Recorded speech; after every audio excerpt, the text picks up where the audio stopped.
call it simply the city.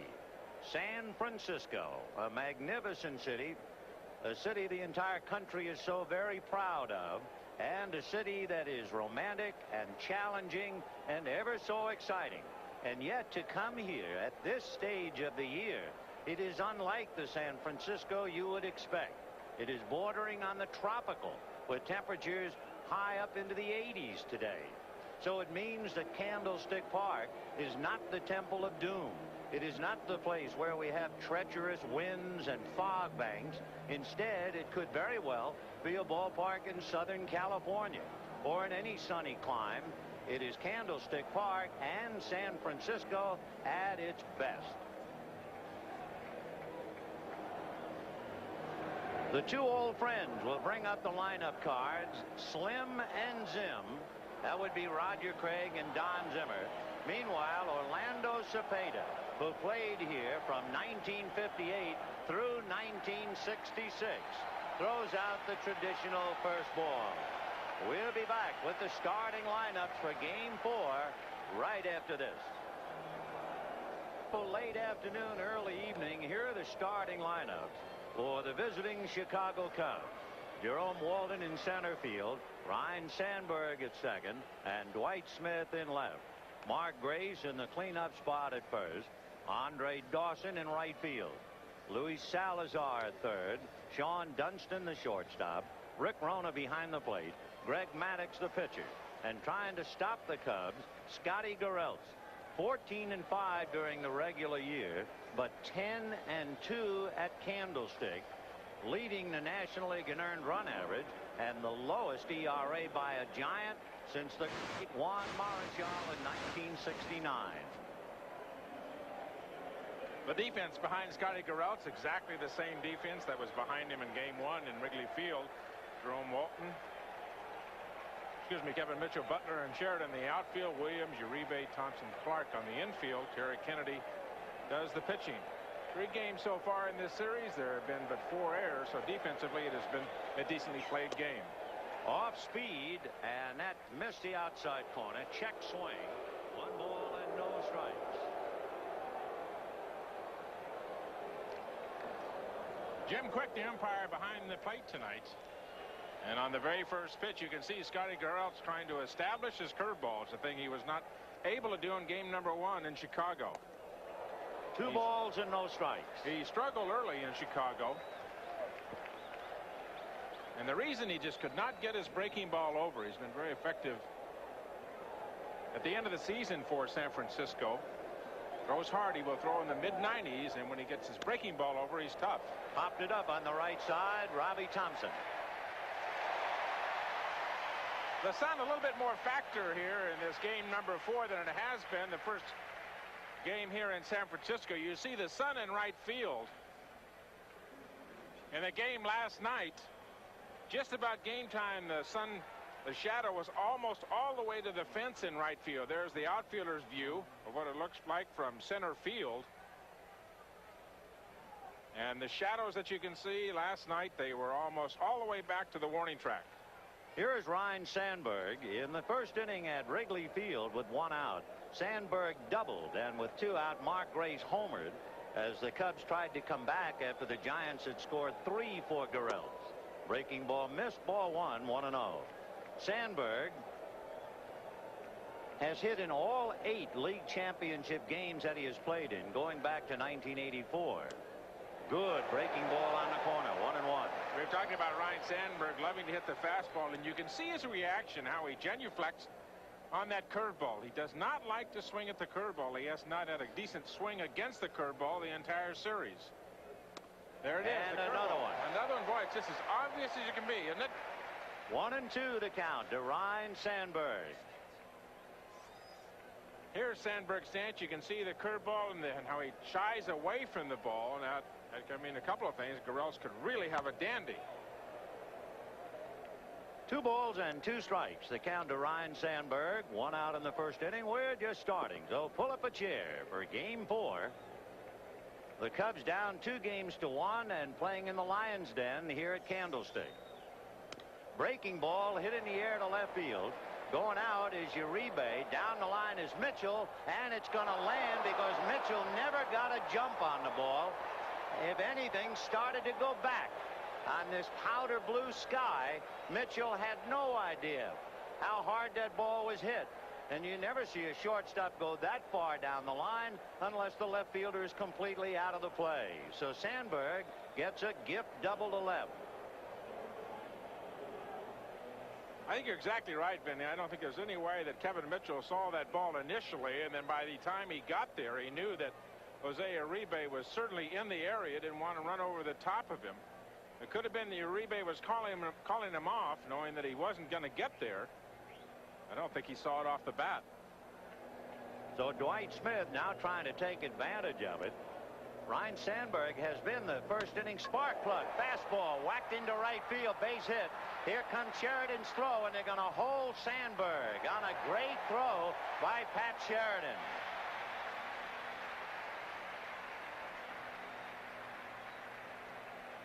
With Mark Grace coming up, Chuck Kettier coaching at third also wisely opted to stop Sandberg because Grace swings a very big bat against Scott Garrelts. Dwight Smith, Mike, like many young hitters, first ball fastball hitter. There you see the aggressiveness of Pat Sheridan getting to the ball. That's what really held Sandberg at third. Cartier saw how quickly Sheridan was getting to the ball. The ball hit very sharply to him. Decided to hold him at third with Grace coming up. Grace 7 for 10 against Garrelts, including a home run. And in the first game, went 3 for 3 with a home run against Scotty Garrelts. And you may remember one of the great single at-bats in this series when Scotty Garrelts and Mark Grace went head-to-head for 12 pitches. 2-0. And as they have done, they're pitching him away, playing him away. Kevin Mitchell way over in left field. Butler on the left field side in center field. If Grace is going to hit it out, he's going to have to hit it out to left field. That's generally what you can tell by looking at the outfield defense. Down and away, 3-0 the count to Mark Grace. And on deck, Andre Dawson. Dawson with one hit last night, and it came in the first inning to drive in 2 runs. And he's waiting for a chance to come up with a full plate. 3-0. And they let him swing, line to right. Sheridan for the catch. Sandberg is coming to throw. He scores.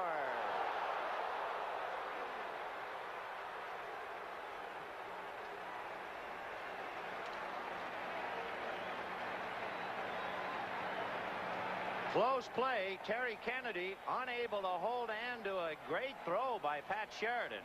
Take another look. Just a slight double clutch by Sheridan. A good throw. He just didn't quite get a handle on it on the first go into the glove. And a good slide by Sandberg right underneath Kennedy at home plate. This is not an easy play for Sheridan. A very tough right field, sun field. You can see Sandberg coming down the line to go right underneath him, right into the bag. A good call by Jim Quick at home plate. Even if he had held onto the ball, I believe he would have been safe at home plate. But that was an excellent play by Sheridan right field. Remember, they let Mark Grace swing 3 balls and no strikes. The Giants appealing, claiming that Sandberg had left third too soon, but it was disallowed. Dwight Smith, who was unable to take second on the throw to the plate that held Sandberg, unable to take second on the throw to the plate on the ball hit by Grace. So here's Dawson. Foul back, 0-1. 1-0 in favor of Chicago as the Cubs continue to pile up first inning runs. You can see Kennedy trying to block with the left shin guard, but he couldn't keep him out of there. The Cubs have now scored 11 runs in the first inning in the 4 games. 0-1 to Dawson.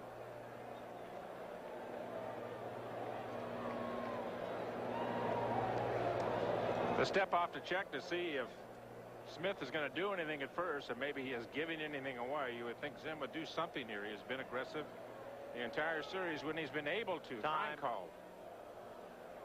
Yeah, Zim has put on the running place. He's put on hit and run. He has put on the steal. Try to do as much to utilize the team speed that he has to put any pressure that he can on the Giants. 0-1 to Andre Dawson. And that gets away from Kennedy. Smith finally picks up the sight and moves down to second base. Remember, the big problem was the fly ball to left field on which Kevin Mitchell had no jump, never saw the ball, and by the time he picked it up, it was a gift double. Otherwise, the inning should be over. But it's 1-0 Chicago with a chance to get some more. And Roger Craig now coming out in front of his dugout, gesturing to plate umpire Jim Quick.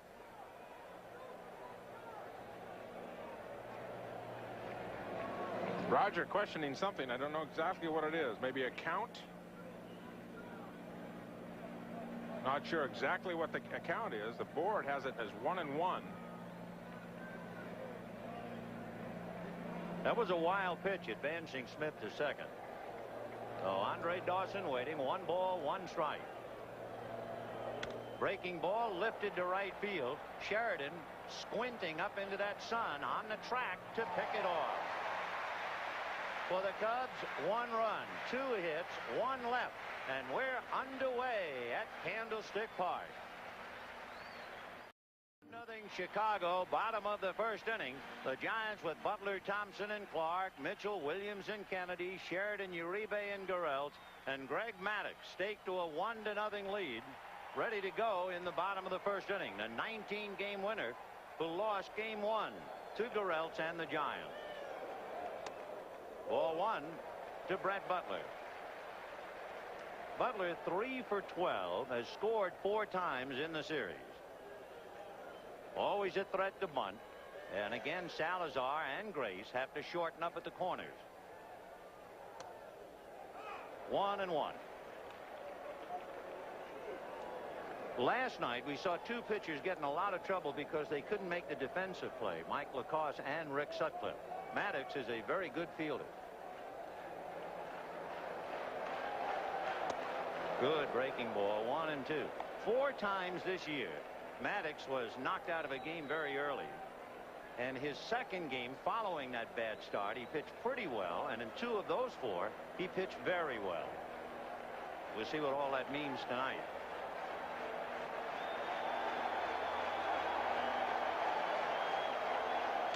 Curveball hit to the right side to Sandberg. 1 away. Maddux is pitching on 3 days rest, remember, from game number 1 in Wrigley Field in Chicago, but he threw just 89 pitches. He was extremely nervous in that game number 1. He's 23 years old, very difficult to handle the first taste of postseason pressure, and he really felt it. Last night's hero, Robbie Thompson, who hit that 2-run home run against Les Lancaster. Fastball for a strike. Remember, going in, the Cubs' strategy was to keep the top 2 hitters in the Giant lineup off the bases. It is very obvious in the 2 games the Giants have won, the top 2 hitters have been on the bases. The game they lost, they were shut down.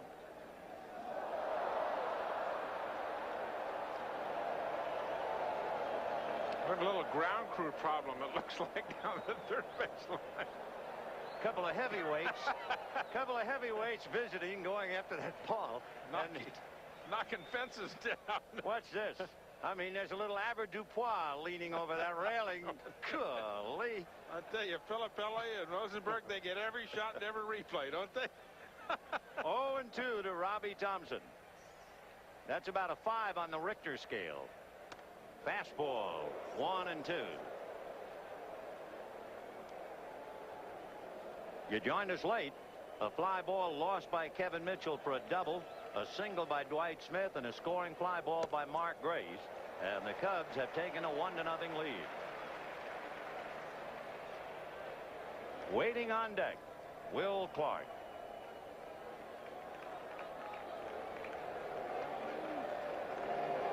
Two balls, 2 strikes. 3-2.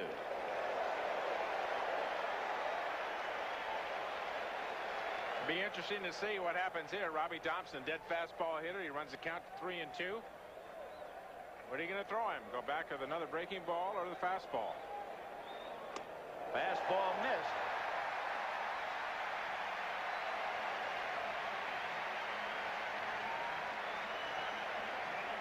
Well, it is a bull market, this Pacific Stock Exchange, and here's the first of the two horns. Will Clark and Kevin Mitchell back to back.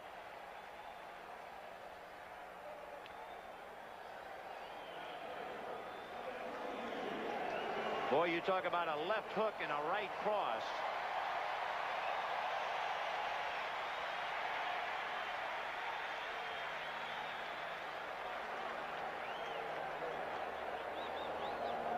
And Clark bangs it to center. Base hit. Thompson is going to go to third. Walden's throw cut off by Dunston.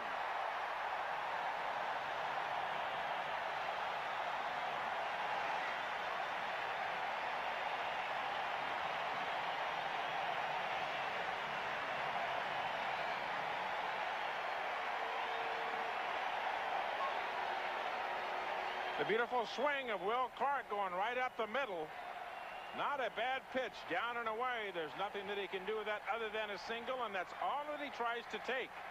And that's why Will Clark hit .333. Another hitter would try to pull that ball and hit a ground ball on the right side. You see Thompson coming all the way around. Bill Fahey telling him to get down. Boy, another typical first inning of a National League Championship Series, the way it's been every game so far. So Will Clark at first, Robbie Thompson at third, one out, and Kevin Mitchell at the plate. Cubs leading 1-0. Fastball for a strike. 0-1. Where the Cubs have scored 11 runs in their first innings, the Giants have scored 6 in their first prior to tonight.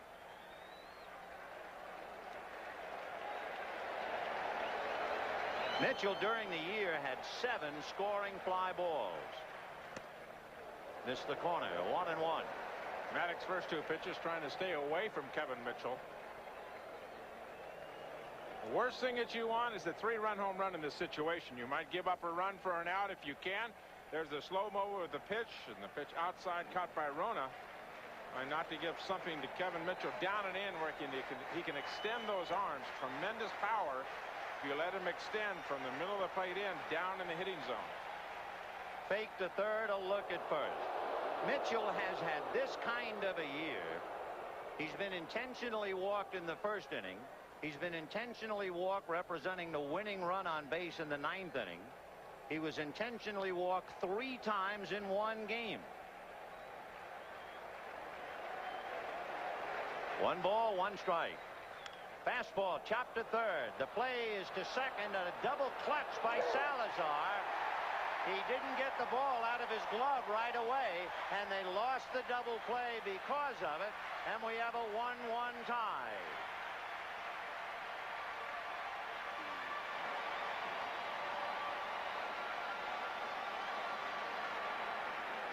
Mitchell does not run extremely well, and in order for the Cubs to be able to get the double play on a ball that was chopped, there's really no margin for error because the ball was hit in a choppy fashion down to third base, and just the double clutch by Salazar prevented the double play.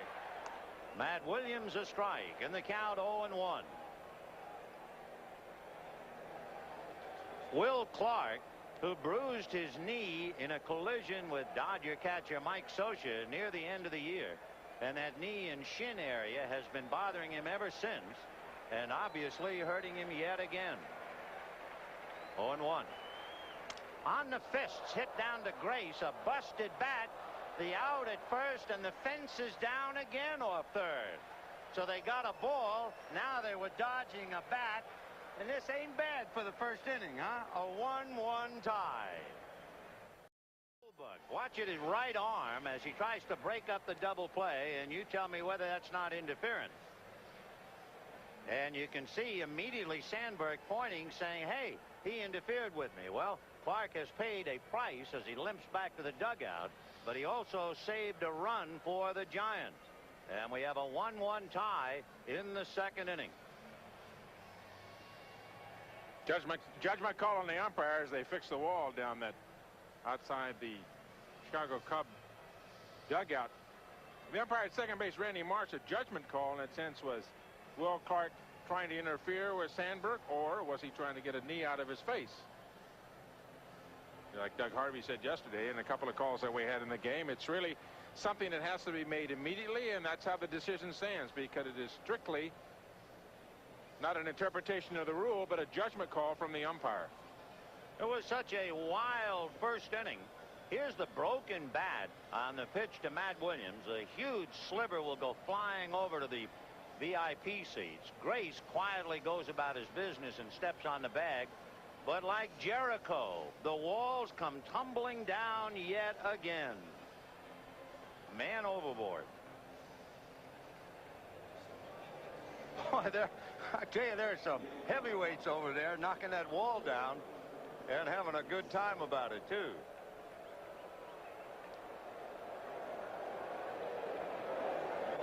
Second inning, Luis Salazar in a 1-1 tie.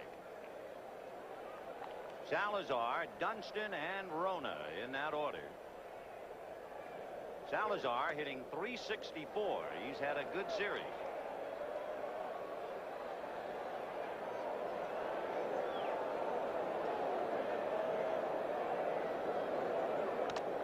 Fouled right into Kennedy. Boy, that shook him up. 2-1. I guess it was the great Mo Berg who once referred to them as the tools of ignorance, the badge of courage as well.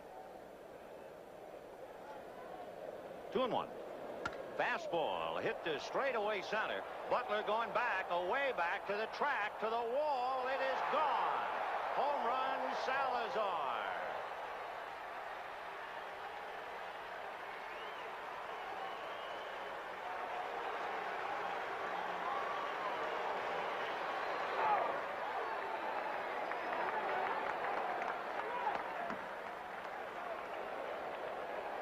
Remember, Scotty Garrelts in the first game uncharacteristically gave up home runs to Grace and Sandberg.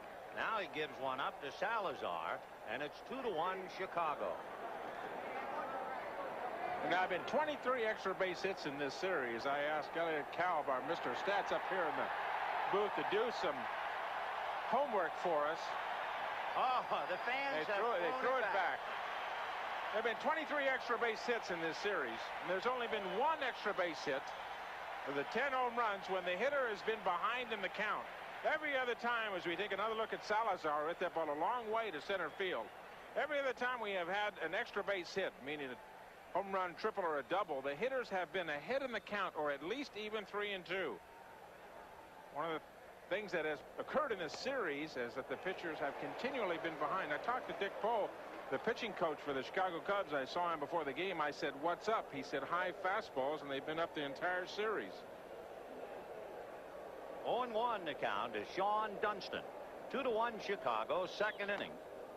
1 ball, 1 strike.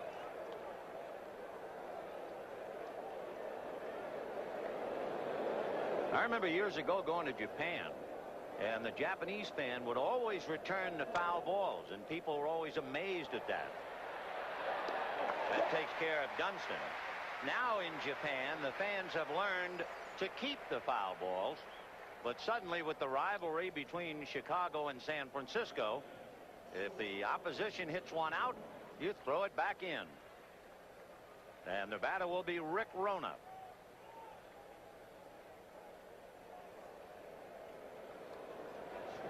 Rona caught Maddox in the first game and had a tough at-bat against Garrelts, striking out twice. 0-1. One of those at-bats you may remember came in the second inning after Salazar tripled. Dunston struck out, and then Rona struck out, and they wound up leaving Salazar. At the time, that would have tied up game 1. 0-2 the count to Rona. Greg Maddux on deck.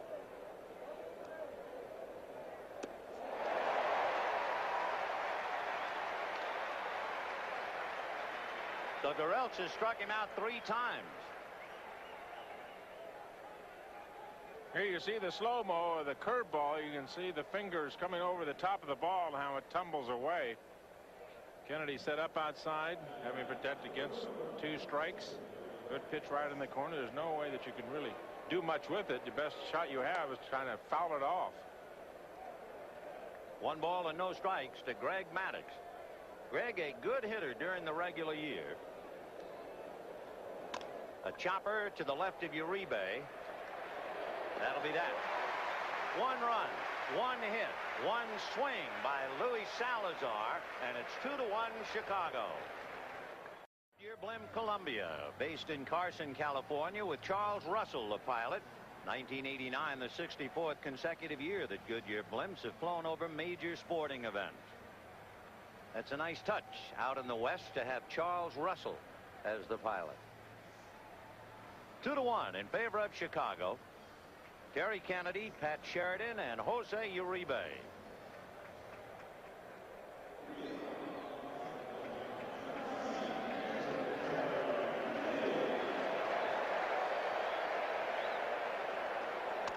Fastball for a strike. Maddux a little bit different than he was in the first game. You have more of a feeling here that he's going after the hitters. He's not as tentative as he was in game 1. Breaking ball away. 1-1.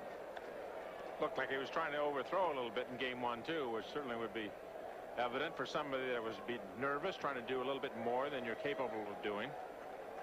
1-1. Off speed. Oh, what a good pitch, and Kennedy way out in front of it. 1-2. That is a nasty changeup.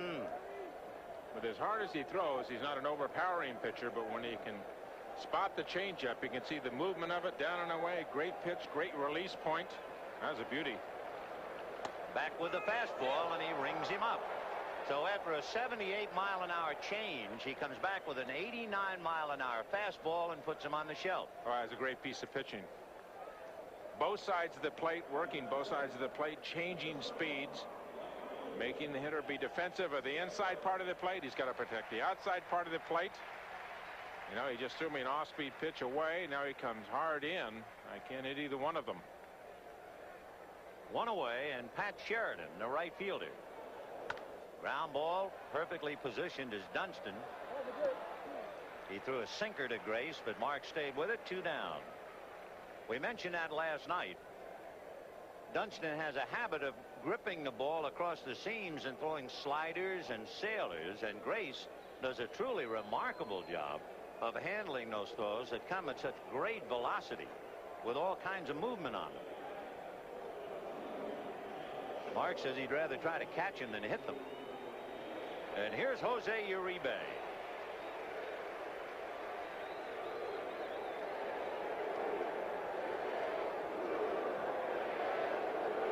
Uribe had a key base hit against Maddux in game 1.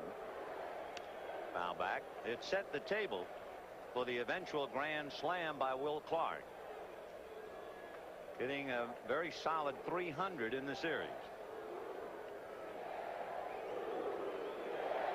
Cubs 2, Giants 1. Second inning. 1-1.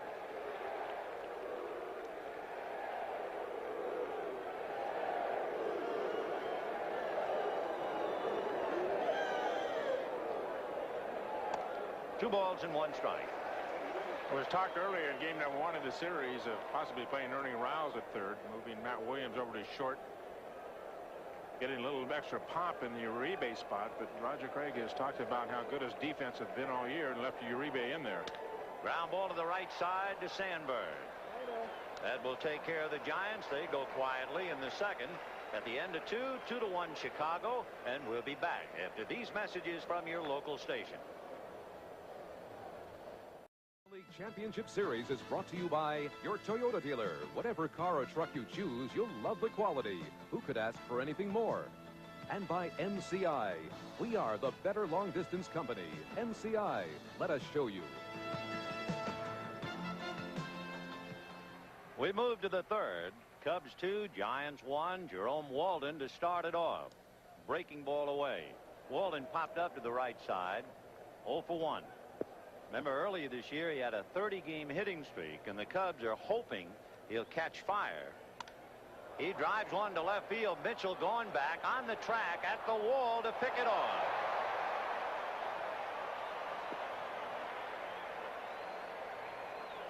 Long out to left, one away. The difference in the two ballparks, this ball hit by Walton in Wrigley Field in Chicago, if the wind's blowing out just a little bit, you can call it a home run. You can see the flags in center field, straight down, just a 2-mile-an-hour plus blowing around on the inside of this ballpark. It is absolutely gorgeous in San Francisco. Ryne Sandberg with a fly ball lost by Mitchell and dropped for a double. Big breaking ball, and he couldn't hold up. So Sandberg has hit in all 9 league championship games in which he has played. Dwight Smith on deck. 1-1. I think Roger Craig has seen Ryne Sandberg get enough fastballs in the strike zone. 2 curveballs here, lots of curveballs his first time up. Or else is going to feed him a lot of breaking balls. There's another one, and that's in there. 1-2.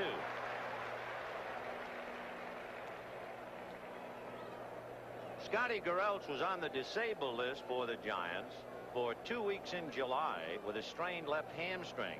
He hurt it while running out a triple against the Cubs. And the breaking ball got him swinging. So Sandberg doesn't look like the same hitter. One breaking ball after another. The key, of course, is getting the breaking ball over. Being able to throw it for a strike where you can keep throwing the breaking ball. What's been happening in this game as we see the slow-mo, the fingers, see the fingers just on the side and the ball breaking away from Sandberg. A big differential in speed. The curveball about 80 miles an hour. Garrelts throws a fastball in the low 90s. For good measure, he throws a split finger as a change. And he's working now on Dwight Smith away. 2 balls and no strikes. Smith, a sharp single to right field in the first inning. Hit it so hard, Sandberg could only go to third. 3-0. What's been happening a lot in this series is the hitter's been getting behind. You see the scouting report, not a good breaking ball hitter. Like many young hitters, a good fastball hitter will want to hit against the fastball early in the count because they don't want to go deep into the count and have to swing against the breaking ball. Big at bat for him with 2 out and Grace on deck, and he has won the battle. And anytime he can give Mark Grace a chance to swing the bat against Scott Garrelts, that's a successful at bat for Dwight Smith. So the 2-out walk gives Grace yet another chance. Mark hit that line drive at Pat Sheridan in the first inning and picked up the RBI barely as Sandberg was able to just beat Sheridan's throw and the drop tag by Terry Kennedy. So Grace is still 7 for 10 against Scotty Garrelts.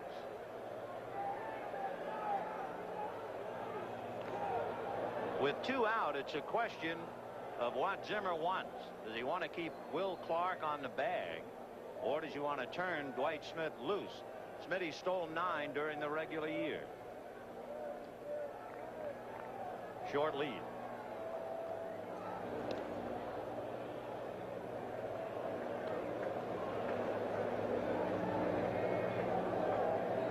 Scott Garrelts, the National League earned run average leader. Cubs leading 2-1 in the third. And there he goes. The pitch is a strike. The throw not in time. Backed up by Uribe. So Zimmer obviously would rather have Smith in scoring position than just lead the hole on the right side. One of the things Zim said that he was going to do in Chicago right before game number 1 was run against Terry Kennedy. A tough pitch to throw on. Terry kind of came around the side. Here's an interesting point now. You know all about how Grace wears out Garrelts. You have Andre Dawson who's not hitting on deck. Are you even going to bother to pitch to him? Right-hander to right-hander from the on-deck circle. A ball and a strike that count. Free pass. Go to first base so I know right where you are. Well, they're pitching to him. That breaking ball stayed up. 1 ball, 1 strike.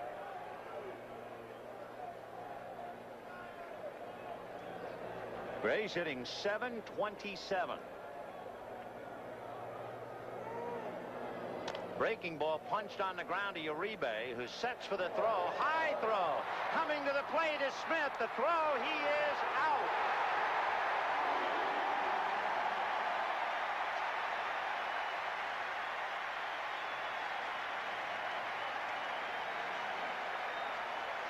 Will Clark does it again. Uribe had plenty of time, just a high throw. Will Clark does it every time. He comes up looking and has the expectations.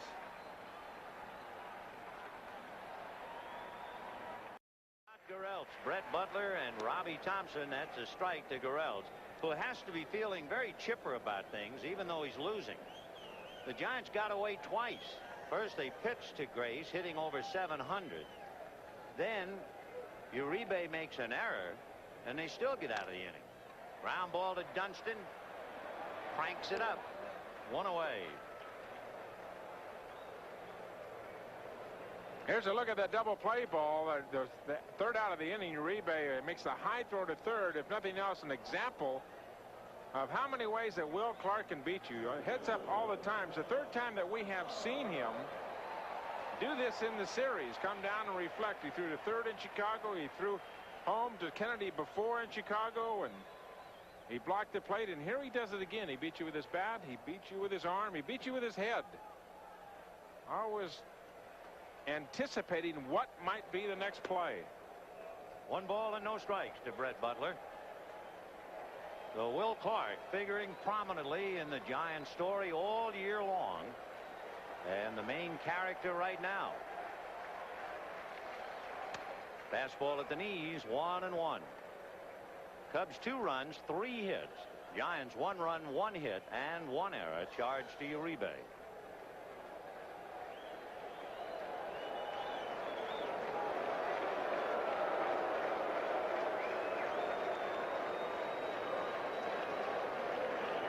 Salazar on the grass.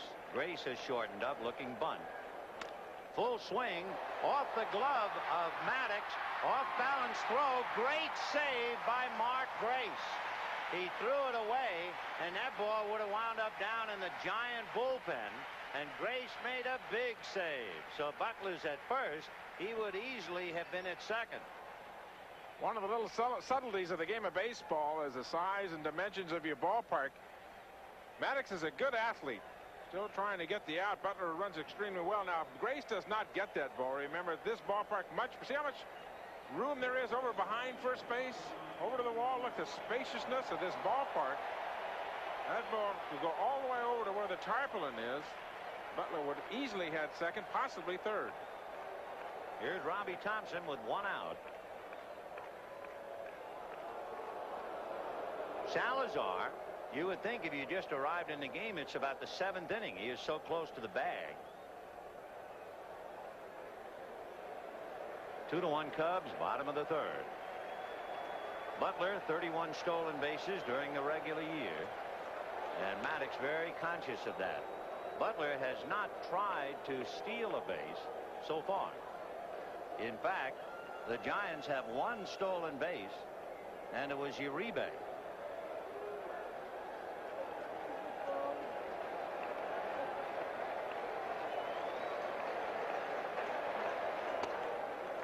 One ball, no strikes. On deck, and I'm sure if you're a Cub pitcher, you think he is always on deck, is Will Clark.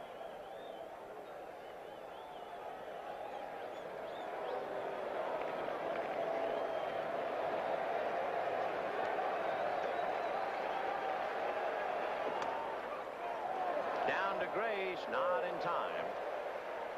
And the count 2 balls and no strikes to Robbie Thompson. One of the things in this series that has been so evident is the pitchers, when they've been getting behind. Here we have a 2-0 count to Thompson. They get behind, they don't make a quality pitch. We've seen a lot of high, mediocre, aimed fastballs right about the letters to hitters when we're in the 2-0, 3-1 count. 3-2 count. There have been a lot of high pitches up in the hitting zone, not up above the strike zone, but right in the good part of the hitting zone. Pitchers have not been trying to make quality pitches. They've just been throwing pitches in those situations. 2-0 to Robbie Thompson, who walked in the first inning and came around to score the giant run. There goes Butler. Ground ball, foul outside of third, and the count 2-1. He did it last night when the count got to 2-0 for Robbie Thompson. He hit the ball out of the ballpark. Roger Craig, you look at Robbie Thompson, who has over 130 strikeouts. Bill Fahey, you going to put it on again or not? Isn't that interesting? Les Lancaster didn't know the correct count last night. Thought the count was 3-0, threw the pitch 2-0. What Roger Craig tries to do is put Robbie Thompson in a situation where he thinks he's going to get a fastball. That's when he'll put the hit and run on. Butler doesn't go, and it's fouled away. 2-2. I've heard that happen before. Obviously, when pitchers will lose or forget what the count is, you play the game, it's going to happen to you somewhere along the line. I've never seen it happen with the kind of consequence that Lancaster had it last night. He thought the count was 3-0. The count, in fact, was 2-0. Bingo, a high nothing fastball, and won a ball game for the Giants. 2-2. Fastball got him looking on the outside corner.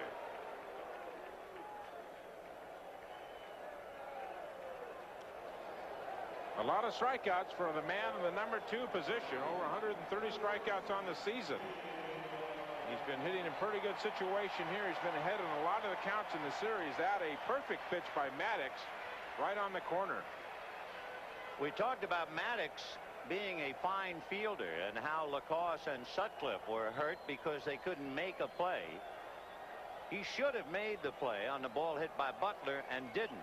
Now let's see if it costs him, because he has to look at the extra man, Will Clark. Off speed, ball 1. Clark hit a bullet to center for a base hit in the first inning.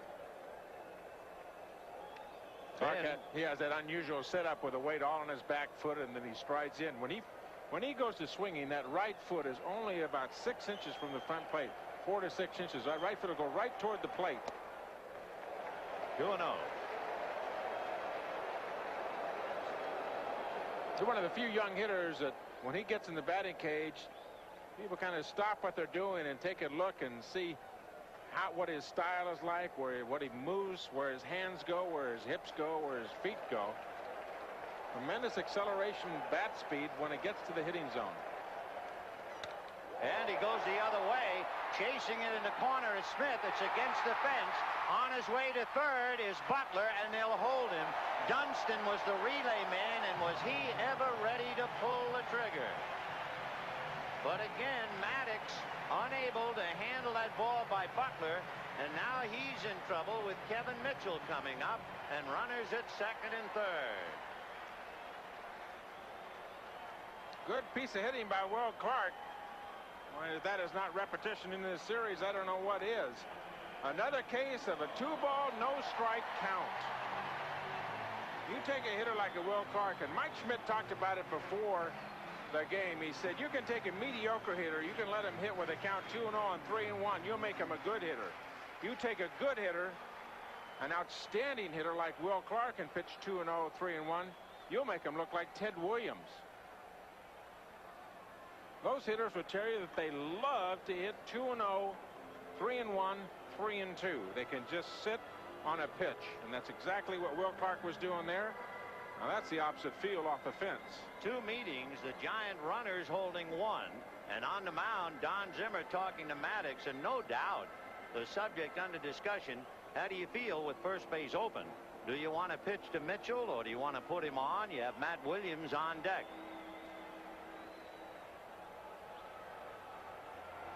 You remember in game number 1, Vinny went out and did exactly the same thing. He said, do you know what you want to do to Will Clark? He said, yeah, I know what I want to do. I want to throw him hard stuff in on his hands, get it on the inside part, edge of the plate in. He threw a fastball right down the middle. Clark hit it out of the ballpark. He took a little bit more time this time on the mound talking to Greg Maddox. Big moment now. It is 2-1 Cubs in the third, 2 out, and the first answer is they're going to put him on. They will walk Kevin Mitchell, and in a minute, Matt Williams will be the batter.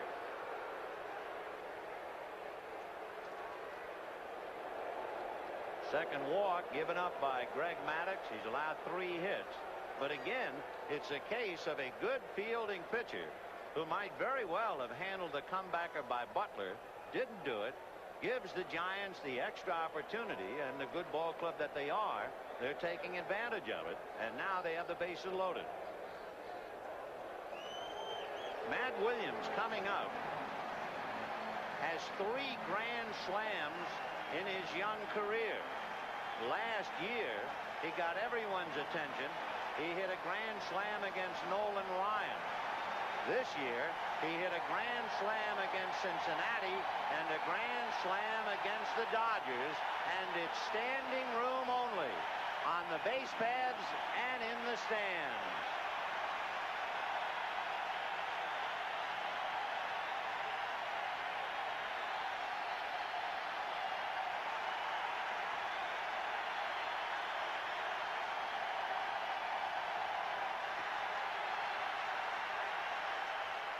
And it's going to be hit to center. That's a base hit. 1 run is in. Clark is coming to score.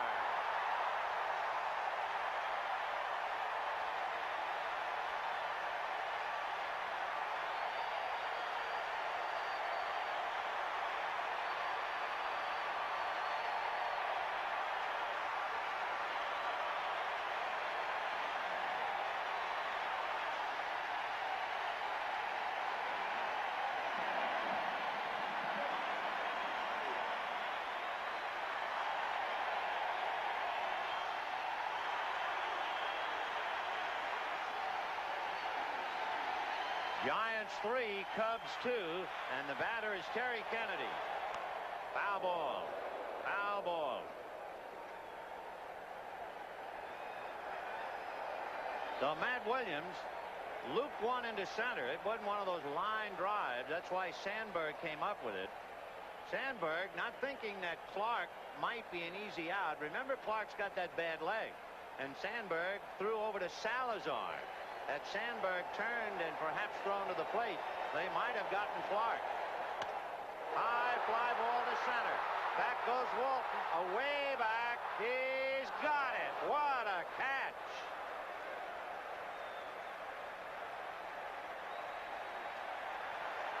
So Maddux couldn't handle the ball, but Jerome Walton does. And in between, the Giants score 2 and take the lead.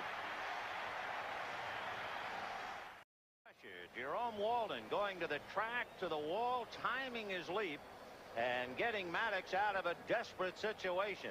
Terry Kennedy hit that as hard as he could, and you can see his frustration.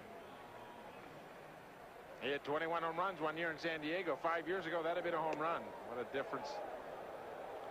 A few seasons a toll on your body will take. He hit that as good as he could hit it. 1 ball and no strikes to Andre Dawson. Dawson flied to right in the first inning. Breaking ball, and that's hit to center, but he didn't get enough of it, and Butler is there. Normally, the ball doesn't carry that well here. It's usually cool, and the wind will cut it down or occasionally give it a push. But in this wonderful weather that we're enjoying, it was around 80 degrees at game time. That ball is carrying much better than normally. Here's Salazar, who homered in the second inning.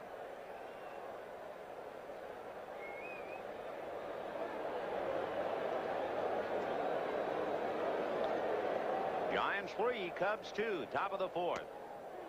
And by this stage in the 4th game, you really get the feeling there isn't very much difference between these two teams. Number-wise, they add up so well together, they may get it done a little bit differently, but a lot of similarities between these two ball clubs.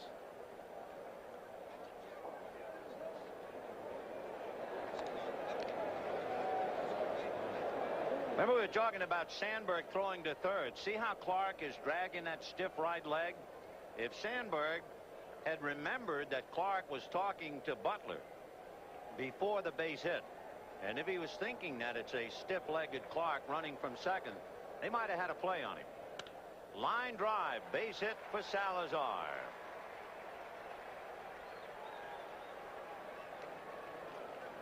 Hit number 4 for Chicago. And the batter will be Sean Dunston. I wonder if both clubs got enough bats to finish this series. Boy, they are doing some pounding. There they are. Another thing they're not doing, these hitters are not doing, and much to the chagrin of all the pitchers, is that when they are making mistakes, hitters on both clubs are hitting the ball hard. They're taking advantage of their situations when they have the pitcher behind the 8 ball, like when they're sitting 2-0, 3-1, and a pitcher does make a mistake, or makes a mistake when he's ahead. They are hitting the ball hard. Talked about a little bit last night how a lot of hitters at times will get themselves out. That seemed to be the way that Rick Sutcliffe was pitching the last couple innings, letting the hitters get themselves out at pitches that were not necessarily good hitting pitches. Fastball, borderline pitch, and Dunston appeared to try to uppercut it, and he came up empty. 0-1. He had 9 home runs during the regular year. One of the things Sean was able to do this year was to be a little bit more patient. That was a good pitch to hit. And Scotty Garrelt's got a little pop on it and got it by him. 0-1. Salazar, the runner at first representing the tying run, had 1 stolen base and was caught 4 times during the year.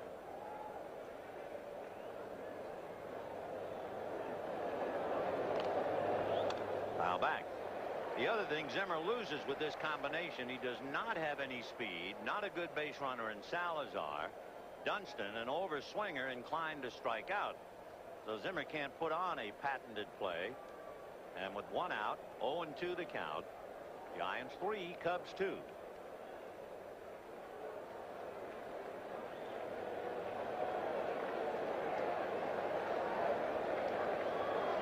To Dunston.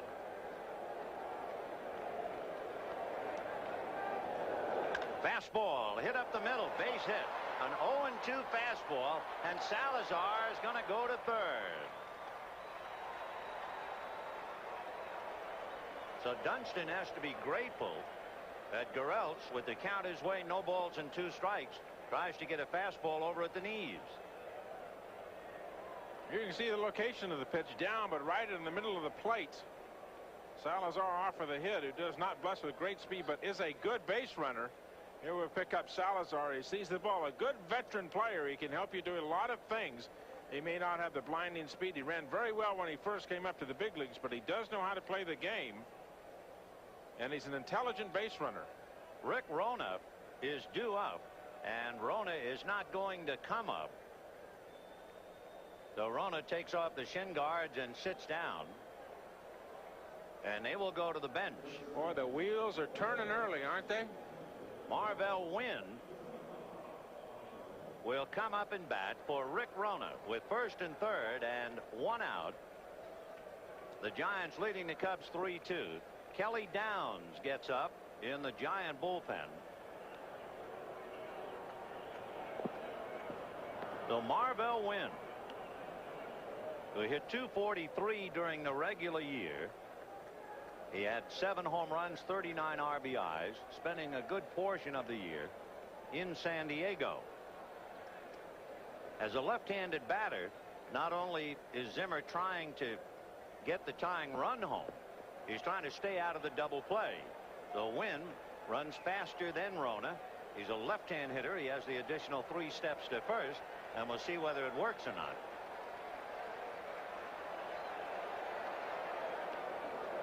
Dunston at first. Will he put any heat? Well, he stole 19 bases during the regular year. Time. He jammed his right hand going back to the bag. That, of course, the throwing hand for the talented shortstop. A timeout. You can see the dive back into the base. Look at, oh, there it is. I was wondering. It looked normal to me for a while. Yeah. What's he complaining about? Oh, thank you, Mr. Clark. 1 ball and no strikes to Marvell Wynn. Anytime you get a runner at third, it's a good idea to look at a pitcher's stuff and see just what he has done with the runner at third. Gureltz had 7 wild pitches during the regular year. Those coming on the split-fingered fastball or the splitter. He does have an excellent curveball and has a good fastball. He's trying to go away from the splitter with the man on third. Foul back in the count, 1 ball and 1 strike. Giants 3 runs, 4 hits. Cubs 2 runs, 5 hits. Top of the 4th, 1 away. Cubs at the corners. Salazar at third, Dunston at first. Action in the Giant bullpen, action in the Cub bullpen. Pitcher up next. And Maddox is out on deck. And we're in the top of the 4th. 1-1. Foul back. So Gureltz now has the count his way, but he had it his way working on Dunston.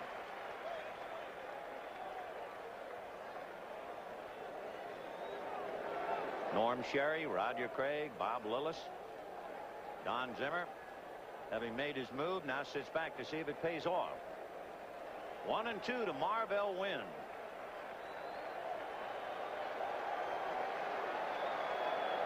Got him, or did he foul it? He fouled it. No catch. So Wynn is still there. The breaking ball, Wynn came right over the top of it. No, underneath it, went into the glove. The ball came back. Kennedy almost, that is the most difficult pitch to handle, the one that comes off the top of the glove. Top of the bat, excuse me, and goes up. 1 ball, 2 strikes. You can see that little flick of the glove. That's the indication to Gureltz to go over to first. That's a set play, trying to hold that runner at first.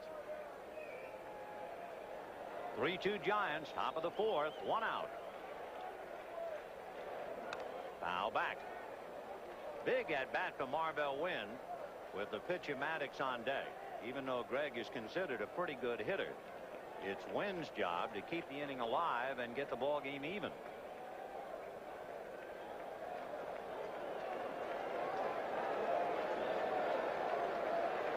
Dunston at first, Salazar at third. 1 ball, 2 strikes. 2-2. That was almost one of those wild pitches you were talking about, Vinny, right there. Good block by Terry Kennedy. The splitter, which will dramatically move at the end. I think it is not predictable, and it will really go straight down. Very tough for the catcher. He's got to keep those shoulders square, keep the ball out in front. Close the wicket. 2-2. Little pop fly, and it'll be Matt Williams coming to the mound. So Marvell Wynn with a big at bat pops it up.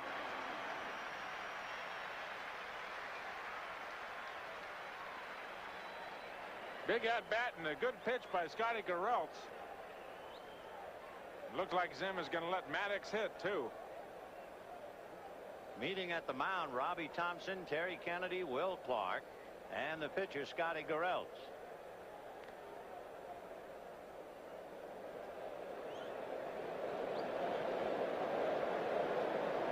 Now Norm Sherry is going out. I think Will Clark called Norm Sherry out to the mound. Maddox grounded to short in the 2nd inning. I think Will Clark was asking for a piece of information from the bench. Maybe will Maddox bunt? Look for a drag bunt? Sherry coming out to clarify everything with everybody. You can see Zim. Bob Lillis, sitting alongside Roger Craig, has a computer, and he has fed all kinds of information in it. Information that normally is in a 3-ring binder. And they punch up the computer, and I'm sure they've done that right now to check Maddox as to what he does. Will he try to bunt? What the statistics say in the laws of probabilities. And I said to him, supposing you blow a battery on the computer. He said, I still have the binders.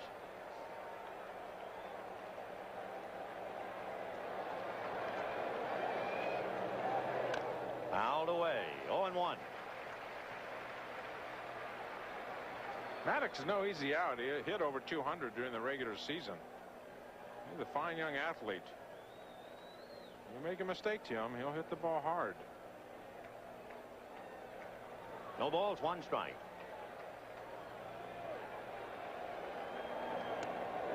One and 1 to count. Boy, did Gereltz want that. You see the body English? He looked like a bowler trying to guide that ball down the middle of the runway. Watch this. Give it to me. Give it to me. 1 and 1. With the runner going, it's lifted foul behind the plate. Kennedy will not have a play.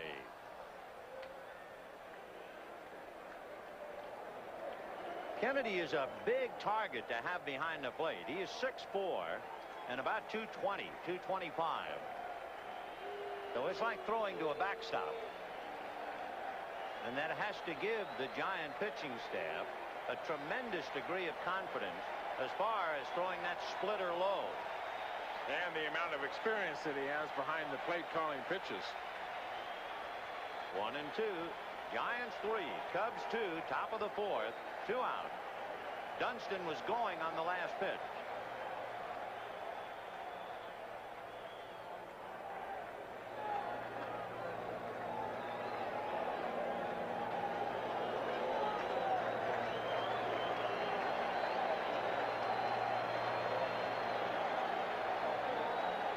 Fouled away.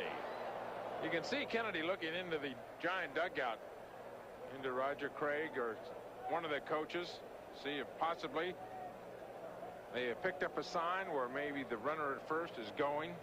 Doesn't mean that they are necessarily calling the pitches, although they might be. 1 and 2 to Greg Maddux. There goes Dunston. Fastball hit right at Gereltz. He's out of the inning. And the big at bat was to get Marvell Wynn. No run, 2 hits, 2 left. And at the end of 3 1/2, 3-2 Giants. Let's get a dugout report quickly from Mike Schmidt. Thanks, Benny. Between innings, Dwight Smith went into the clubhouse to have his hamstring taped.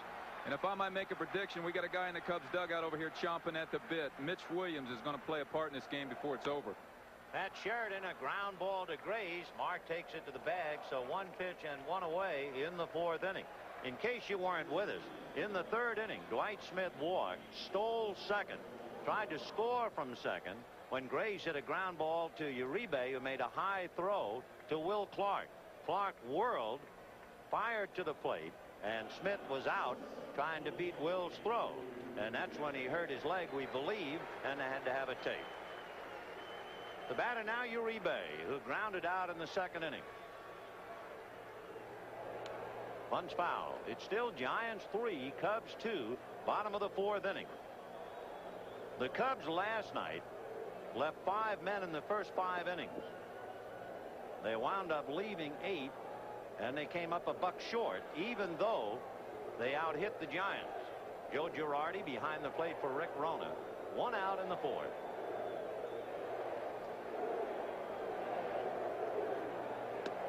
On the corner, 0-2. Uribe followed by Scott Gereltz. I think Greg Maddux was so nervous in game number 1, he just never could establish a release point. His left side was so active and so strong, he seemed to be throwing the ball a little bit from 8 different kinds of places. One time he'd be on top, and the next time his elbow would be down. He'd be pulling left. It is so easy to do, and such a fine thing to establish a release point. That point when the ball seems to be coming off of your fingers. Here you see the slow-mo, the release points. Yeah, the left shoulder goes down and the right elbow is above the right shoulder, and that release point, a good pitcher will have the same release point on every pitch, and he'll have it every time. 1-2. Line drive down the line, fair ball. Uribe on his way for 2. They'll hold him there.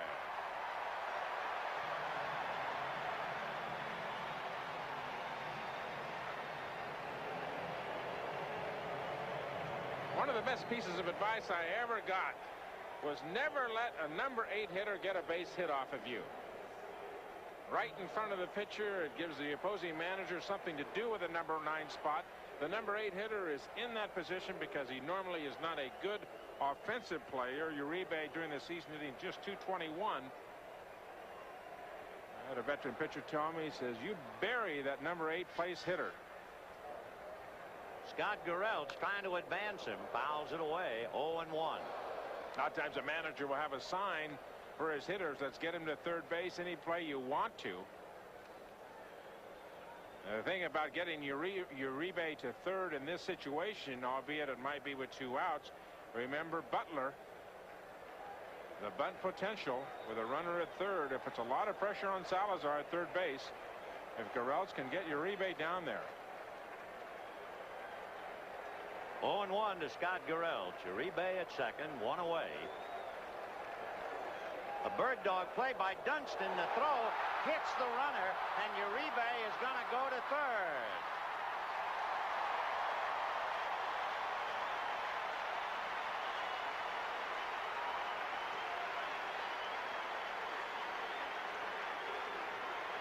It'll be an error charge to Greg Maddux.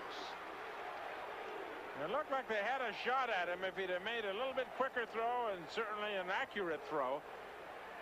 John Dunston tried to do a good decoy job.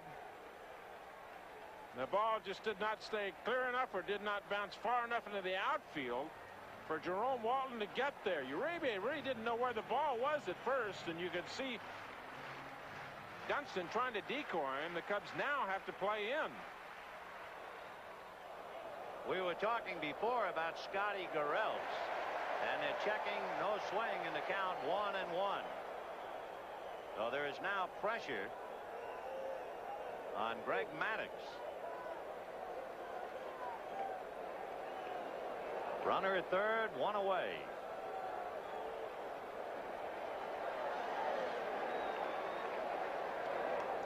Check swing, no, it never touched the bat, and here comes the run.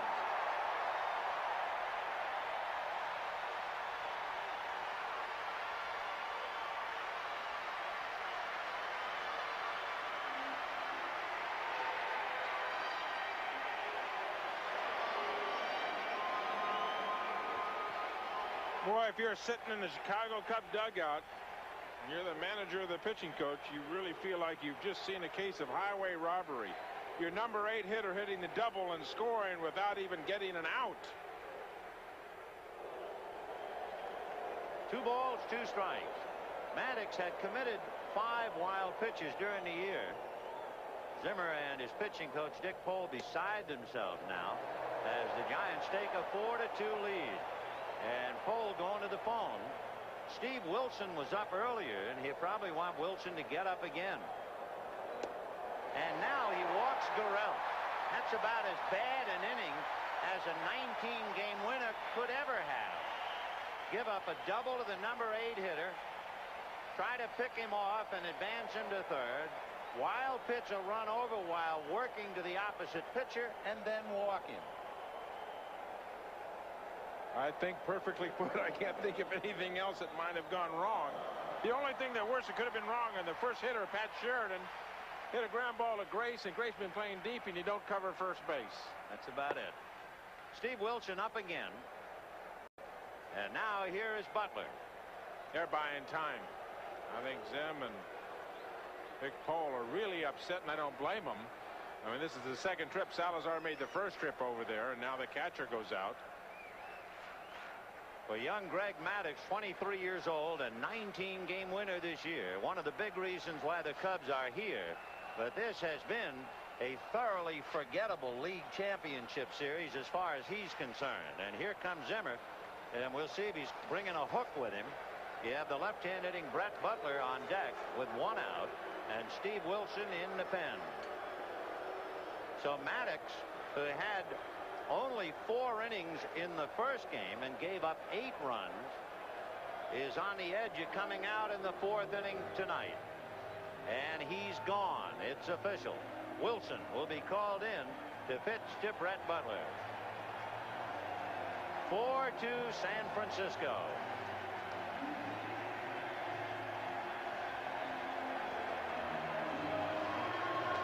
Of the National League Championship Series tomorrow.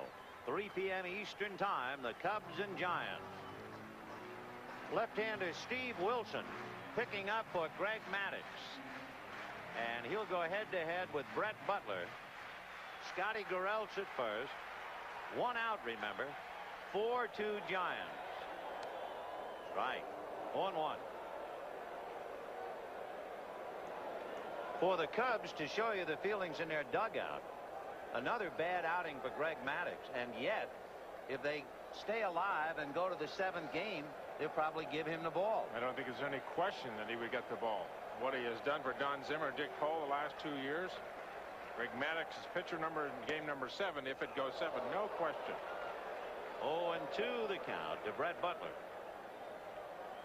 So you had the classic confrontation here. The best home team in the league against the best road team in the league. With 2 strikes on Butler, because he has that penchant for going the other way, they get Mark Grace off the bag. He'll be behind Gureltz now. 0-2 the count.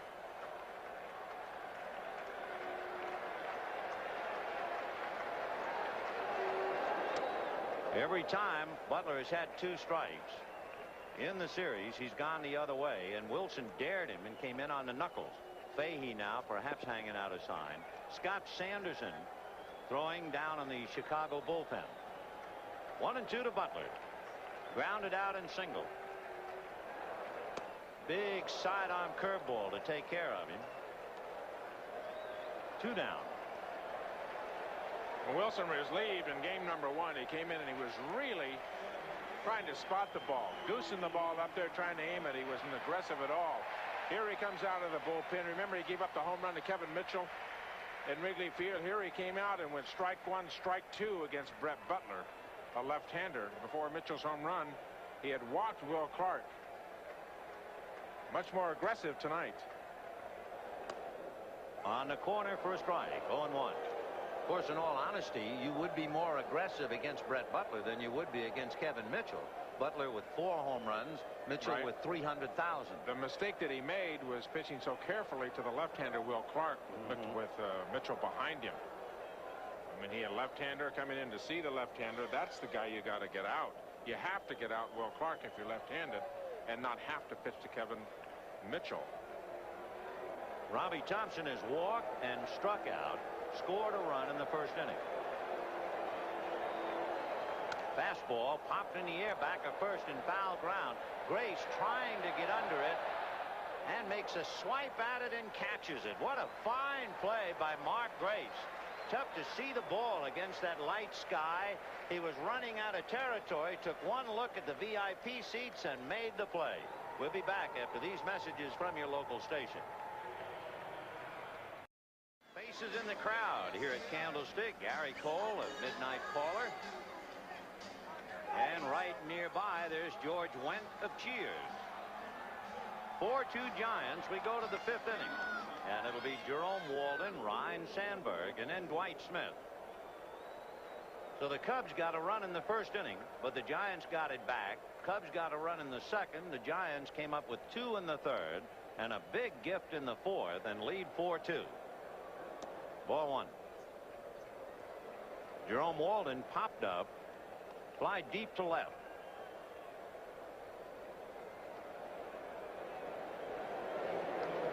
Cubs have lost the momentum, so Gureltz's job is to keep it that way. And Walden trying to start it up, and he immediately singles. That's a big at-bat for him. So Walden, a line drive single to center, and that'll bring up Ryne Sandberg. A lot of things that are impressive in this series. Number 3 and 4 and 5 hitters for both clubs, with the exception of Dawson, who has been struggling, but really the number 1 and 2 guys on both teams, Walton and Sandberg, and on the other side of the coin, Butler and Robbie Thompson. They're having terrific series themselves. Tough to find from an offensive standpoint somebody who's not having a decent series. Ryne Sandberg, a fly ball double that was lost by Kevin Mitchell, and then struck out in the 3rd inning on all breaking balls. And we'll see what they do. First, worrying about Walden. Walden stole 24 out of 31. Chuck Cartier taking a look in at his skipper. And Sandberg waiting, hitting .462. And starts him breaking ball, and you could see Sandberg kind of arch his back. He quit on the pitch in the count 0-1. He doesn't like it at all. No. Not at all. I don't think I've ever seen him act the way he's acting on one breaking ball after another. He just may not pick up the rotation. Obviously, you can see that left leg give. You can see him arch his back. 0-1. And remember, this is a 6-time All-Star, a fellow who has hit at least once safely in every league championship game, and he really had to bail out and quit on that curveball. Every curveball he's thrown has been right in the right spot, too, right down and away in the going away corner. He pops it up. He hung that one and missed it. And it'll be Uribe right there. I wonder if we have that hanging curve, because not every hanging curve is hit out of the ballpark. There are some that hang and are outs, and here's one. You take a look at it. This is the one that a hitter will go back to the dugout and say, oh, would I like to have this one back. Here you can see the ball out of Garrelt's hands. Remember the other one down by Kennedy's right shin guard. That'll show you what a difference in that pitch is. Oh, Ryan Sandberg would say, I'd like to have just a couple of dozen of those. So Dwight Smith at the plate. Remember, he's had his leg taped. Single to right and walk. Walden at first, one away. Clark on the bag, and Robbie Thompson shading way off to his right.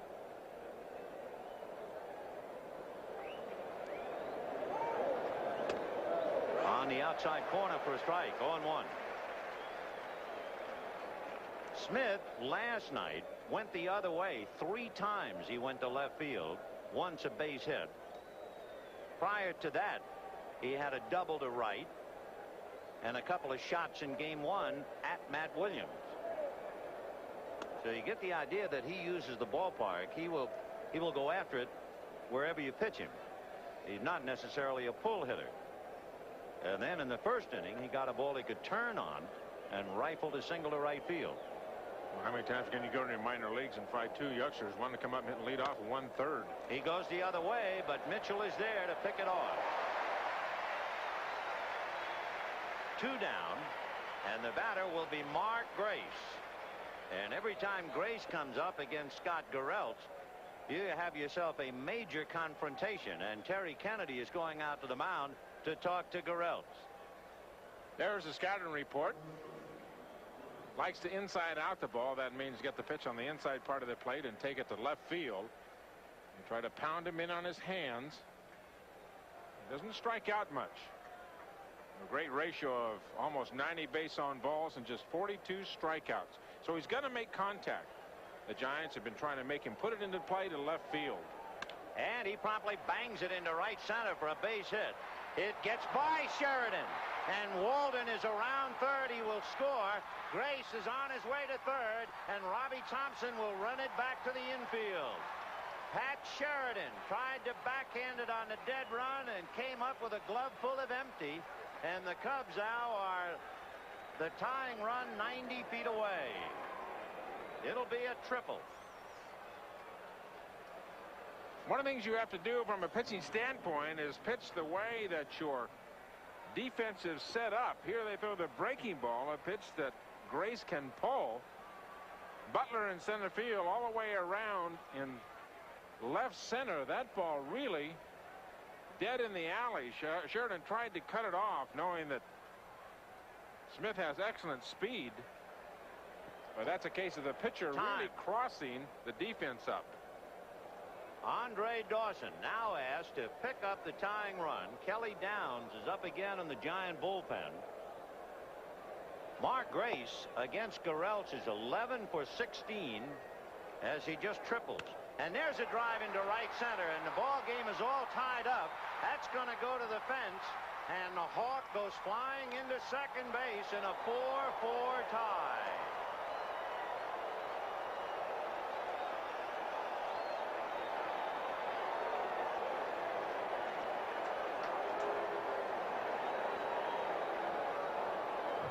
So Jerome Walden singled, and 2 outs later, Grace triples and Dawson doubles. Dawson got a pitch up and out over the plate last night against Lacoste and hit it just about the same spot. Here Garrelt leaves the pitch up in the middle of the plate. Dawson just drives it in. You know who's the happiest person in the ballpark? Greg Maddux, sitting in the clubhouse inside and knowing he's off the hook. mentally, it's just a big relief. Certainly didn't want to go back to Chicago knowing he's 0-2. He is dead off the hook. So the tying run brought in by Mark Grace on the double by Andre Dawson. And here is Luis Salazar. He has a home run and a single as he tries to put the Cubs out in front again. 4-4 in the fifth. Ball one. Mark Grace, by hitting that triple, has 8 RBIs in the series and has hit for the cycle in the series, and Roger Craig might have had enough. Kelly Downs down in the bullpen, and Garrelts struggling here in the fifth inning.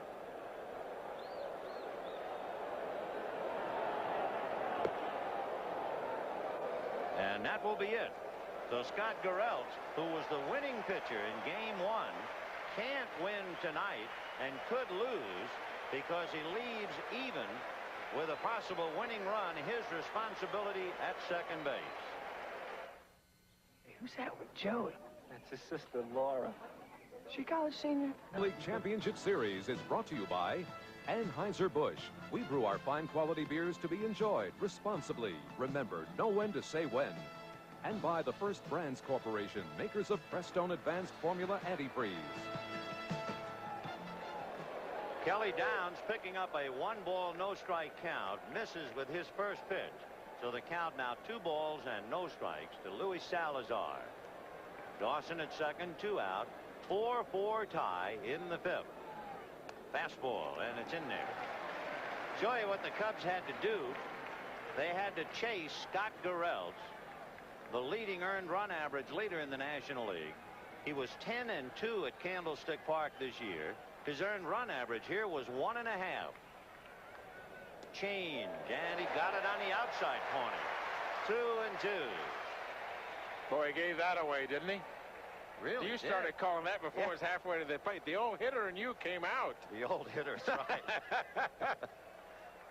Right on the perfect spot. You can see the split finger, and that one an off-speed splitter. But boy, perfect spot. He really slowed his arm down on that one. 2-2. Fastball hit down the right field line, foul and out of play. The deuce is wild on Luis Salazar. 2 balls, 2 strikes, 2 out, 2 in, and a runner at second in a 4-4 tie. Garrelts is still the pitcher of record, but only to either lose or have nothing to do with it. It's up to Downs. Breaking ball fouled away. That was a pretty good piece of hitting because that pitch really ran away from Salazar. And with 2 strikes, he just went down after it. Fouled it away. Good experience to stay alive. He hits it foul. Talked about Salazar, a veteran who knows how to play the game of baseball. Now, that is a nasty pitch. That is a mark of a good hitter who can foul it off and wait for a pitch that he can handle. 2 balls, 2 strikes. Sidearm snake that's hit to the right side to Robbie Thompson, and that's the out in the inning. But the Cubs get off the floor. Garrelts is off the hook, and we have a 4-4 tie.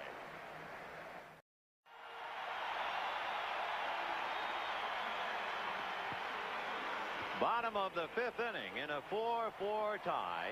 Will Clark, Kevin Mitchell, and Matt Williams, the heart of the Giant lineup, and Steve Wilson ready to go. Clark has singled and doubled and goes to left field. It's slicing, and it's going to land up in front of a sore-legged Dwight Smith, who can't make the play, and Clark is into second. And Smith was limping noticeably going after that ball.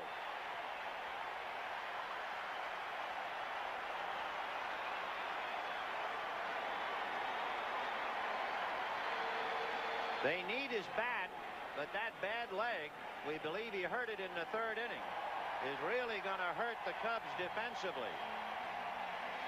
Clark now 3 for 3 in the ball game.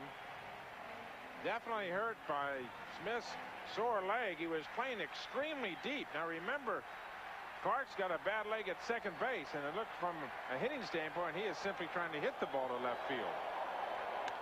A check swing and a shallow fly ball, and Smith will catch it. Bad leg or no.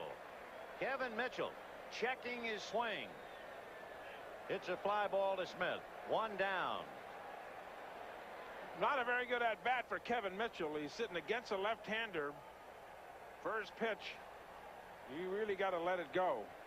You can't check swing and make it out on that if you're a hitter like Kevin Mitchell. Certainly it's going to happen. Salazar is asking Dwight Smith, can you play?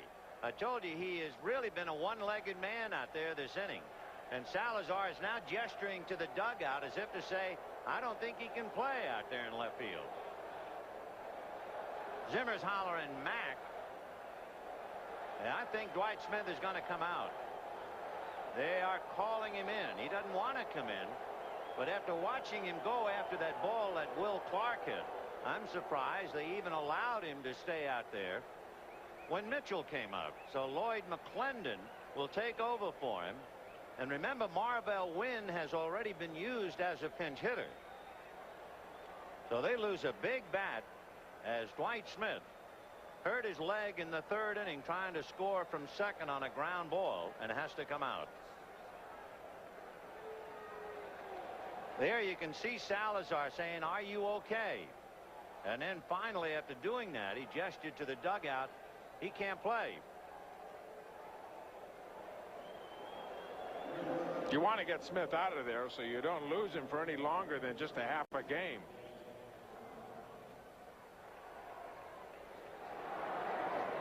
So Dwight Smith heading for the pitch for repair.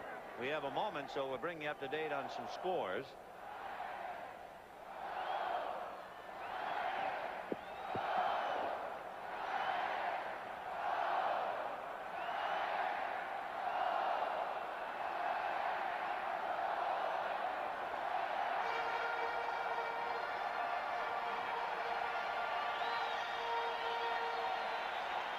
Okay, you're up to date with the NFL. Now back to the League Championship Series. Will Clark at second, one out in the fifth inning in a 4-4 tie. Matt Williams the batter, and they are wig-wagging to McClendon to play Williams over more towards the foul line and deeper. So Dwight Smith going out with that bad hamstring. Scott Sanderson throwing in the Cub bullpen. Matt Williams grounded out and singled. His single with the bases loaded drove in two and put the Giants in front in the third inning. Fouled away, 0-1. With Dwight Smith hurt, you realize that suddenly Zimmer cannot get into any extended card playing with Roger Craig. He started Rona and he hit Wynn for Rona. Then Girardi took over behind the plate. So Wynn is gone. Now Dwight Smith is gone. McClendon, who is basically a third-string catcher and finished up last night's game, is in left field. And that could hurt as the game progresses. 0-1 to count to Matt Williams.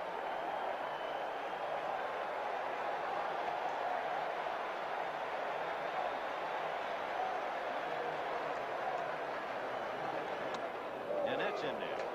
Are you a little surprised that they're pitching to Williams? You have the left-hand hitting Terry Kennedy and Pat Sheridan due up next. We've seen a lot of unusual moves in this entire series. We've seen a couple of intentional base on balls in the first inning of one of the games. We've seen both managers sometimes just simply managing by hunches. 0-2. Inside to crowd him. 1 ball and 2 strikes. Now you can see Girardi gesturing that he's going to go over the signs again. He gave him that big circular motion. Clark at second, but he's not 100%. He's got a sore leg.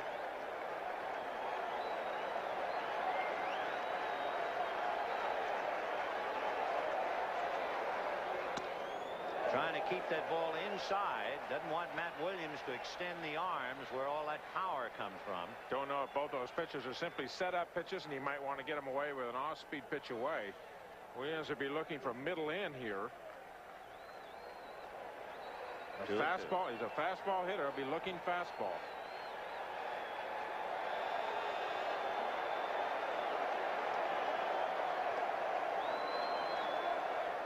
He got it and fouled it away.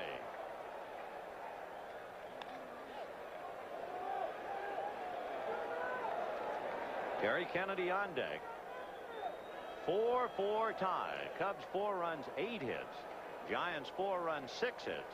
And like last night, a seesaw ball game. 2-2. And Wilson wants Girardi to go over the signs again.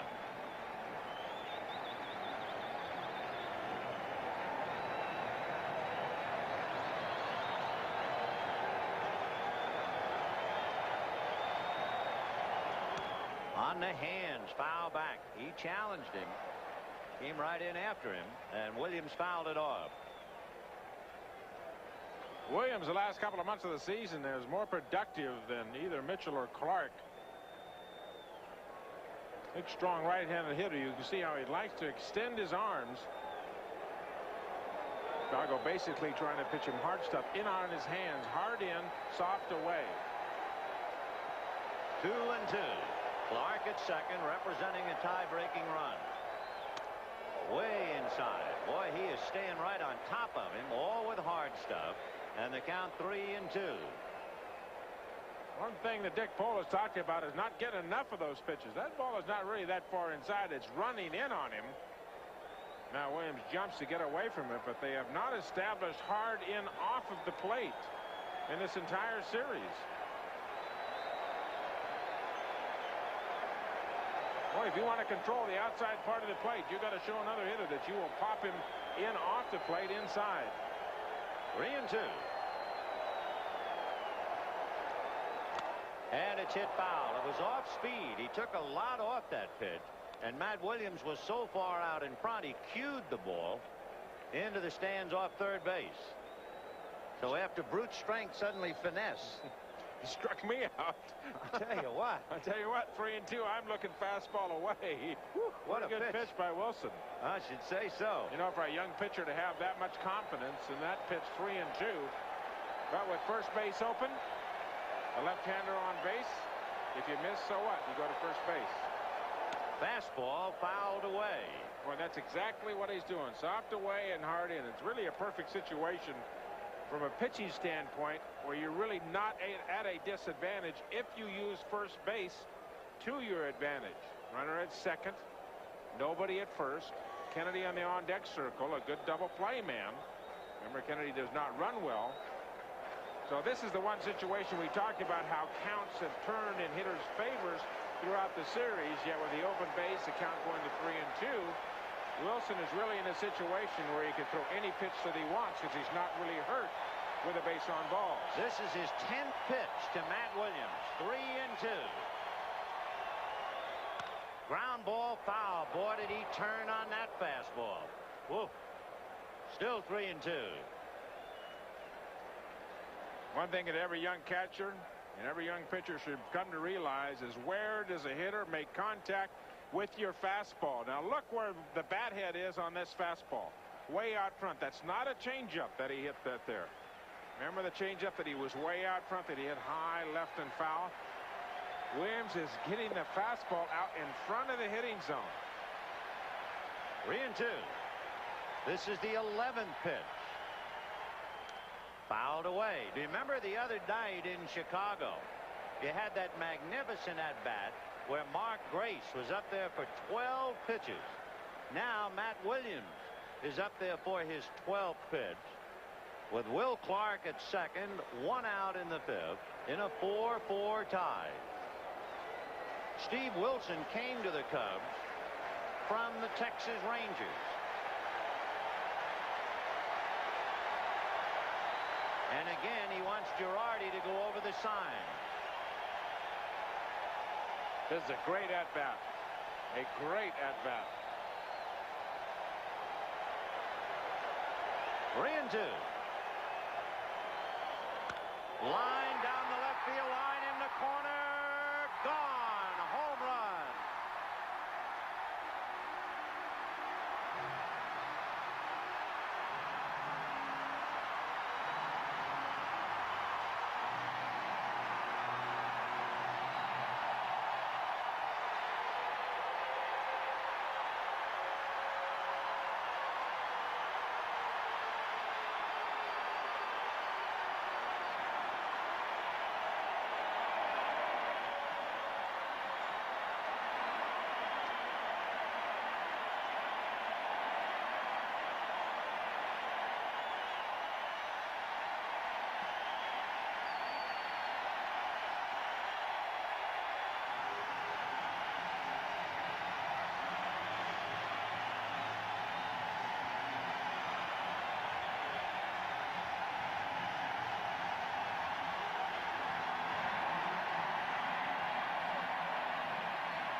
cheering in San Francisco, but you know what they're doing in Chicago.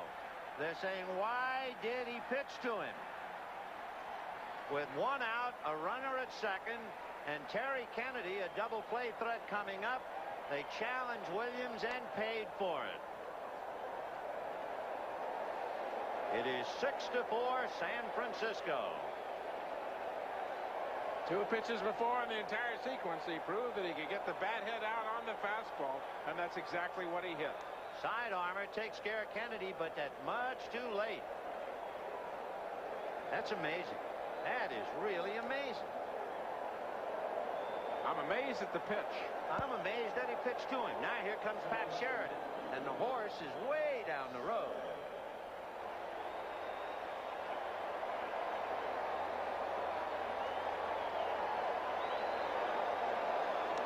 Ball 1. 1-0 to Sheridan, who has grounded out twice. Giants 6. They have matched the Cubs 2 here in the 5th inning. Another strike. When the Cubs come up in the 6th, they have Dunston, Girardi, and Wilson Spot.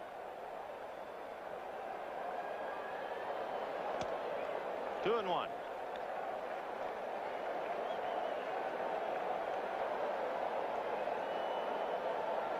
I remember listening to a couple of scouts from other teams in the National League talking about Matt Williams. And one of them said something we should all remember. He said, I'm afraid he's going to be as good as I think he can be. Matt Williams. 2-2. Little foul out of play. Talking about scouts, Ron Schuler, the Oakland A's scout, right down below us. Congratulations to the Oakland A's, who were winners today. Tony La Russa has Schuler working already, has been here through this series watching these two clubs play. He puts the scouting reports together for Tony and his coaching staff. One of the things that Tony talked about, there's Matt Williams, a happy young home run he had. 3-2 the count to Pat Sheridan. It's been a wild game. Each side scored a run in the first. Cubs got a run in the second. Giants with 2 in the third took the lead. Added to it in the fourth to lead 4-2. Cubs tied it. Giants have come back to take the lead. A fly ball to left center. Walton is there to make the catch, but it comes up 2 outs too late. Matt Williams had his moment and made the most of it. Giants 6, Cubs 4. We go to the 6th inning with the Giants leading the Cubs 6-4. The hero right now is Matt Williams. This is supervision. You can see the sequence of pitches from Steve Wilson. The first pitch, a fastball inside for a strike, fastball away for a strike. The pitches on the right side part of the plate from then on generally off-speed pitches. Fastballs inside. Williams would be on the left side of your screen. Remember how he was popping him on the inside? Look how everything is pretty much on the corner. Whole sequence of pitches, then all of a sudden, bingo, right in the middle of the plate. Fastball right down Broadway, and a 2-run home run. There's a looper over the head of Clark and lands just fair. Dunston holding it first, and a good save by Robbie Thompson. And so the Cubs try to come back. And one thing we have learned tonight, we know why the Giants have the best home record. And we also know why the Cubs have the best road record. Neither one will back off. And we still have a long way to go. What a play by Robbie Thompson. See him hustling on that ball? There's Matt Williams with a great play, great hustle on the ball hit by Dunston to prevent him from going to second. Great play by Thompson. Time called, and there's a few words. Sean Dunston and Will Clark. That's the first time we've had any semblance of disagreement between the two teams. After all, with Roger Craig and Don Zimmer so close, it appeared to have spread to the teams. But now suddenly something was said, and Dunston was furious. Zimmer saying, what happened? Tell me. It probably stems from remember the play at second base when Clark went into second Sandberg turned around, told the umpire, look at Clark. He was pushing up in the air, interfering at second base. That might have been what it's about. There's two very competitive individuals. They'll be left alone over there, too, if they can clean house. Dunston is furious. Will Clark trying to quiet him down earlier in the game, and it had to be unintentional. Remember, Will Clark unintentionally stepped on Dunston's hand. Now, let's see. I wonder if we have Dunston going down the line at the bag. I know we were watching that fine play by Robbie Thompson, but you wonder if something happened as Dunston was approaching the bag. Jose Martinez trying to calm Dunston down, but he is furious. He's arguing with everybody. He's arguing with the umpire, his own coach, arguing. Look at Clark. Clark is still in there. And Zim trying to make amends here. You don't want to lose your shortstop.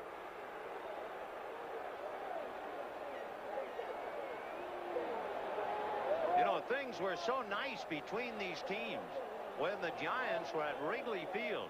Don Zimmer's wife, Sue, passed out orange and black corsages to all of the Giant players' wives. I mean, this really was the friendship games. And suddenly there, a little emotion, and apparently it's by the boards. Maybe a misunderstanding about something. They became friends again all of a sudden. Well, you don't know if it's the end of it, though. You can see the vein in Clark's neck popping out. This was when Clark inadvertently stepped on Dunston's hand, but I'm sure this has nothing to do with it. Totally unintentional. Yeah. Just an accident. I'm just wondering if maybe they bumped at the bag as all eyes were riveted on Robbie Thompson making that smothering save. All right, the tying run is at the plate in Joe Girardi. Giants 6, Cubs 4. Curtis Wilkerson is on deck to hit for Steve Wilson. Girardi got into the game because Wynn batted for Rick Rona. And this will be Girardi's first at bat. 6-4 Giants, top of the 6th.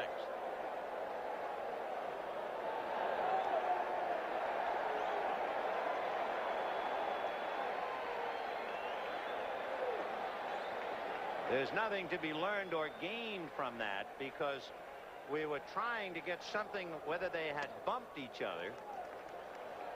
But apparently there was just a few words said, one to the other. A good job by Jose Martinez, the coach at first, to jump in there and save his shortstop. Doesn't want him thrown out of the game. Martinez jumped right in front of Dunston, said, let's cool it. Back off here. 6 runs, 7 hits for the Giants, 4 runs, 9 hits for the Cubs.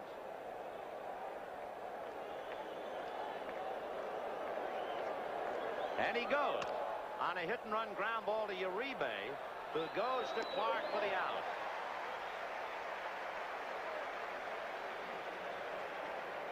So Dunston at second with 1 away, and Curtis Wilkerson coming up.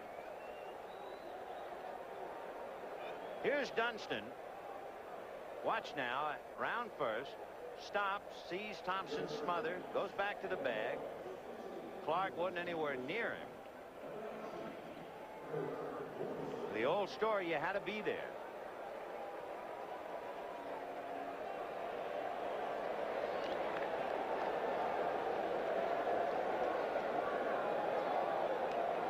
Curtis Wilkerson, a switch hitter, and the second pinch hitter used by Don Zimmer. He has one left-hand hitter available, and that's a switch hitter, Mitch Webster. 1 ball and no strikes to Curtis.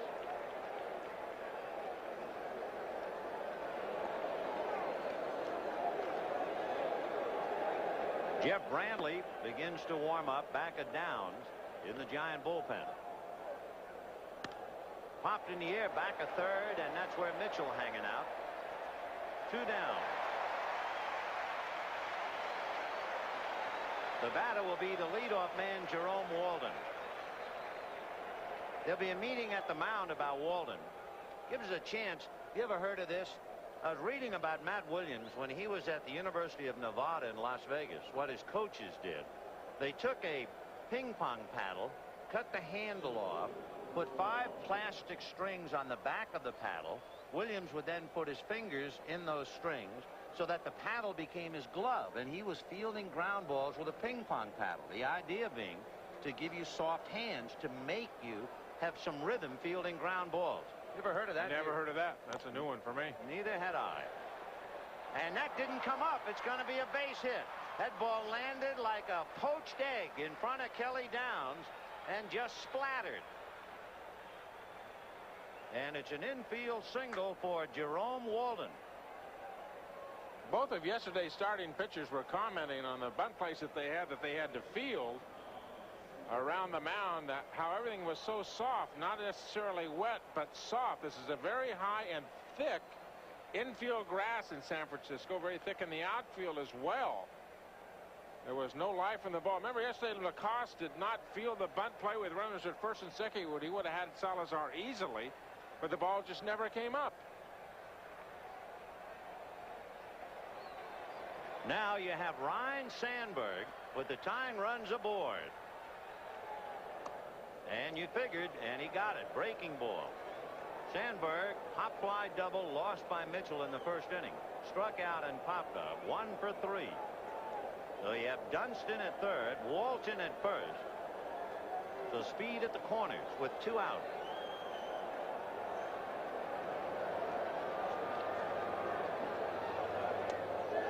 Ball 2, 2-0. Sandberg is not going to swing at that breaking ball unless he has to. And to make Kelly Downs prove that he can throw it for a strike. He hasn't been able to get it over to him yet. Gave him 2 sliders for the moment, and the count 2-0. And now Kennedy out to talk to him.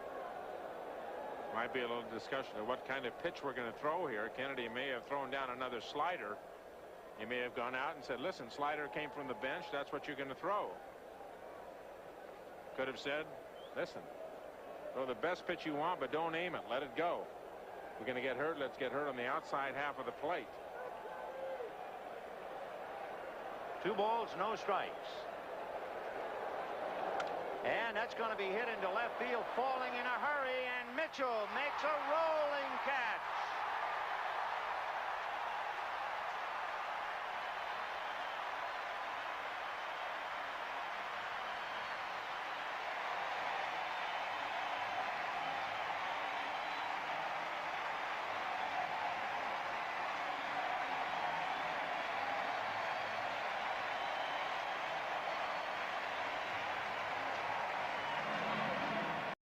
First base by going to Mike Schmidt, who is right near the Chicago Cub dugout. Schmitty?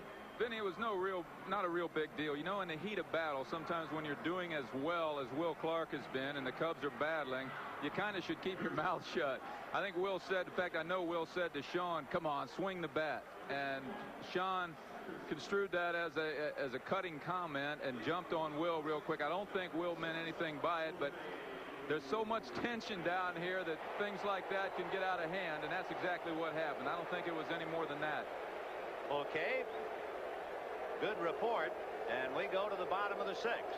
Giants 6, Cubs 4, and Jose Uribe will face Scott Sanderson.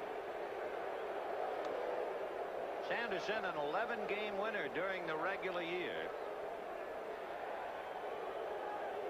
Trying to keep the Giants quiet here. 1-0. High pop fly on the left side. It's Salazar calling. 1 down. Remember tomorrow with Mike Bilecki and Rick Russell, the probable pitchers, Game 5 of the National League Championship Series. It remains to be seen tonight whether the Cubs will be battling to stay afloat tomorrow. So why not join us right here at Candlestick, 3 p.m. Eastern Time.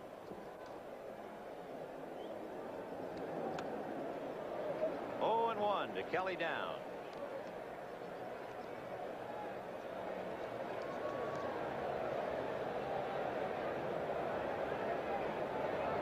Big over the top on a fly ball to right, but Dawson was hanging out near the line. 2 down. Here's Mike Bilecki. Interestingly enough, Bilecki and Russell, teammates in Hawaii, teammates in the Pirate organization, both men feeling that they were somewhat thrown aside, and they will go head-to-head for the second time tomorrow. But if the Cubs lose tonight, Bilecki will really be shouldering a load to pitch here at Candlestick to try to keep his club alive. 6-4 Giants, 6th inning. Here's Butler. Out away. One of the amazing things about this series so far, we still have not seen Mitch Williams. Didn't see him last night. Whether Zim was going to bring him in to face Will Clark, probably what he was going to do, but he had made 70 some odd appearances and been brought into ball games in the 7th inning 5 times. It would not have been unusual for him. There's a bunt attempt. That's going to wind up in the stands, and the count remains 0-2. Scott Sanderson, 33-year-old, had back surgery in February of '88. So he has bounced back nicely to win 11 games this year. After 20 straight starts, he finally went to the bullpen in August. First came up with Montreal in '78. 0-2. 0-1.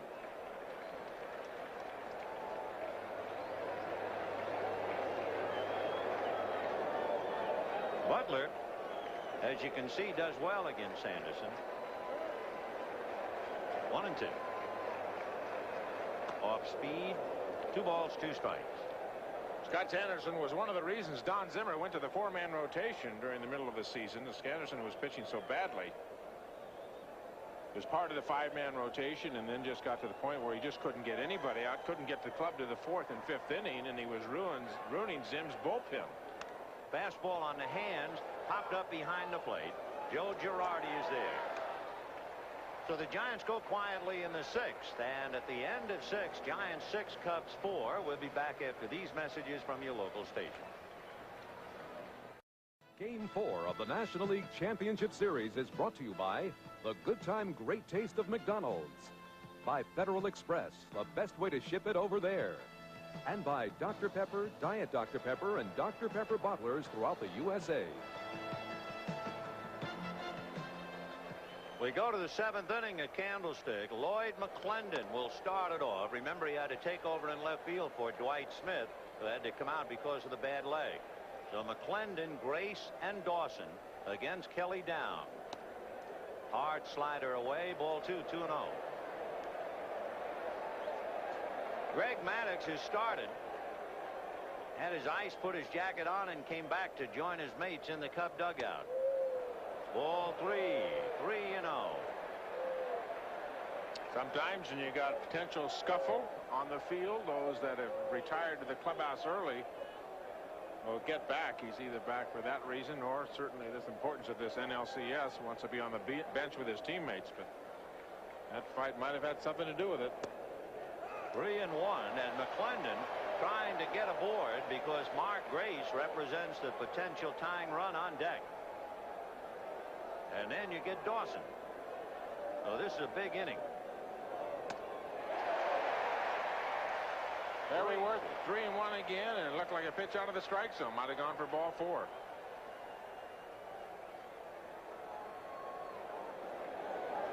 Full count to McClendon, opening up batters in the 7th against Kelly Downs.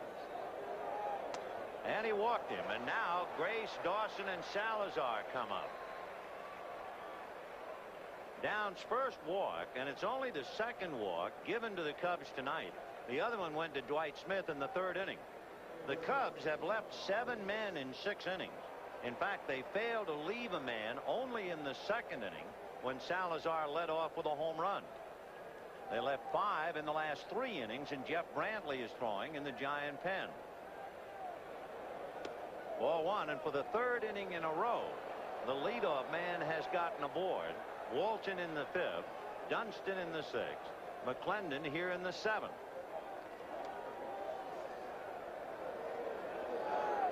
Now back, 1-1 to Mark Grace. Mark Grace hitting .692.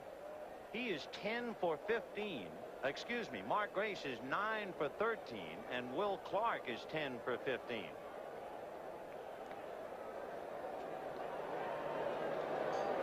One ball, one strike.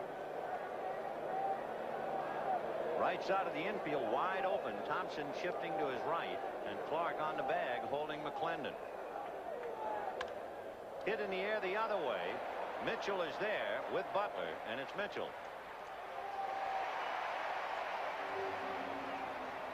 So Mark Grace, who had a scoring fly ball and a triple, flies to left. Boy, he looks like he's saying he wanted it back, too. Remember last time up, he got the breaking ball and crossed up the defense, hit the triple into right center. That time, nothing but hard stuff from Kelly Downs away. Expression on Grace's face seems to say that, boy, I'd like to have that back. And that hanging curveball that Ryan Sandberg had earlier in the game popped it up. Seems to be the same thing Grace is saying.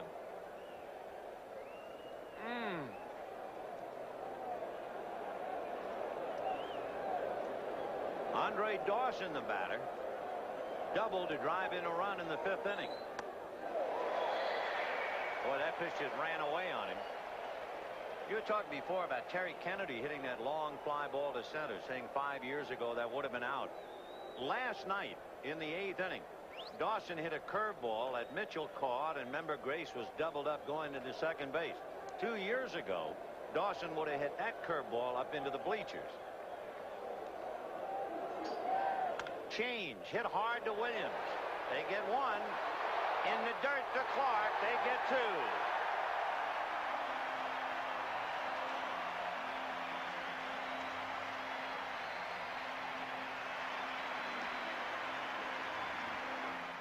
Been up before. We're not sure if he's just working off nervous energy or whatever.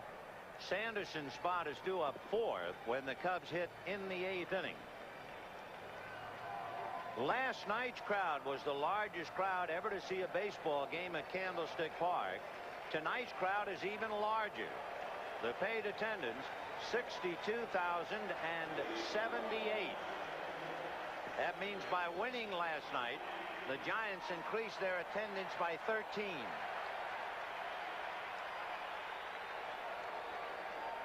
Here's Robbie Thompson. Ball one. He had Salazar on the move by showing bunt. 1-0. This is like double the crowd at Wrigley Field. Amazing, isn't it? Yeah.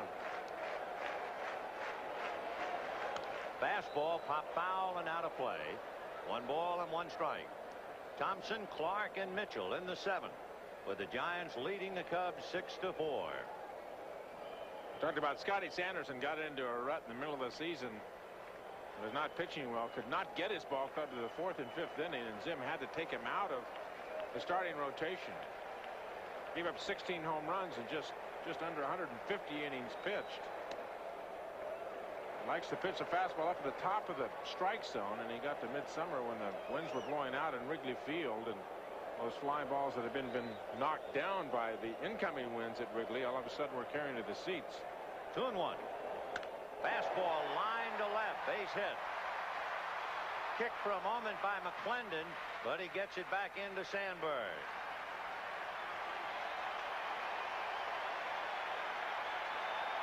And now here comes Clark, followed by Mitchell.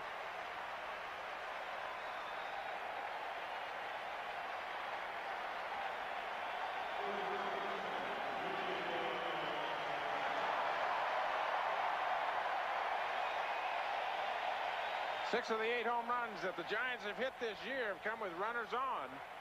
Excuse me, in this series. 6 of the 8. Somebody's been on base. They have hurt you with a multiple run home run. Clark bidding for a perfect night. He has 2 doubles and a single.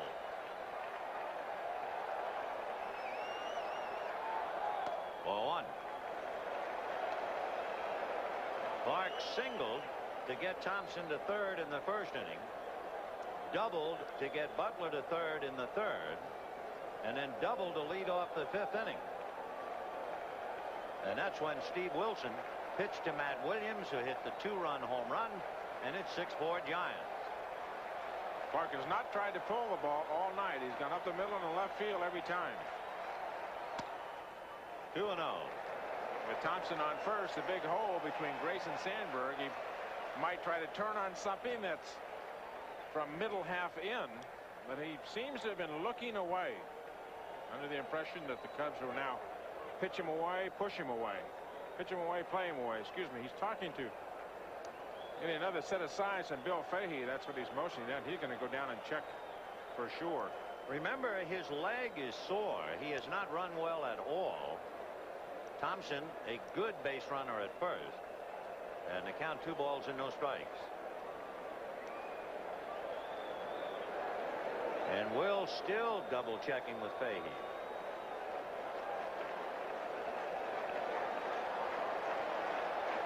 He has been in 11 league championship games, and he has hit safely in 10 of the 11. Like Mark Grace, 2 fine players have arrived upon the scene. Fouled away. Earlier this year, and it was a pretty good description, Brett Butler was asked about Kevin Mitchell and Will Clark, and he said, how did you describe them? And Butler said, Mitchell is a good player having a great year. Clark is a great player on his way to the Hall of Fame.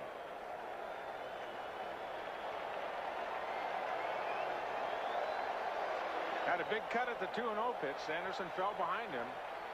Clark up at 2 balls and a strike. Off speed, got it in there. That was nasty. Oh, that was nasty. that took a little while to get up there. Think about Scotty's high fastball up in the strike zone. He's a big, tall man, and he gets a lot of leverage on that breaking ball. Ooh, that was nasty. 6-5. Kind of threw a soap bubble up to the plate, and the count 2-2.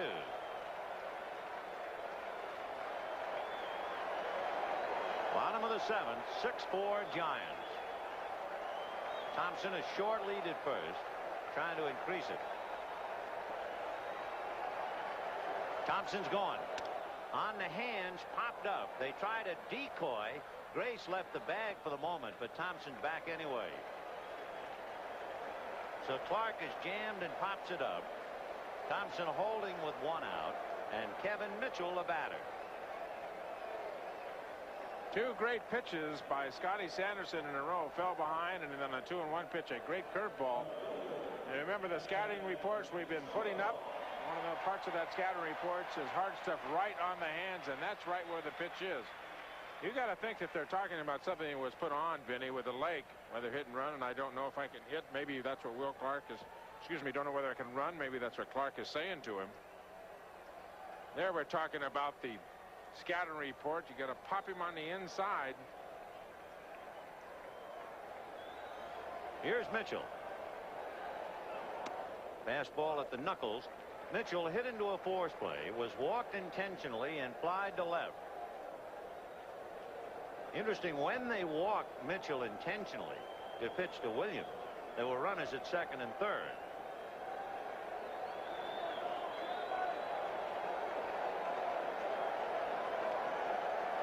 One 1-0.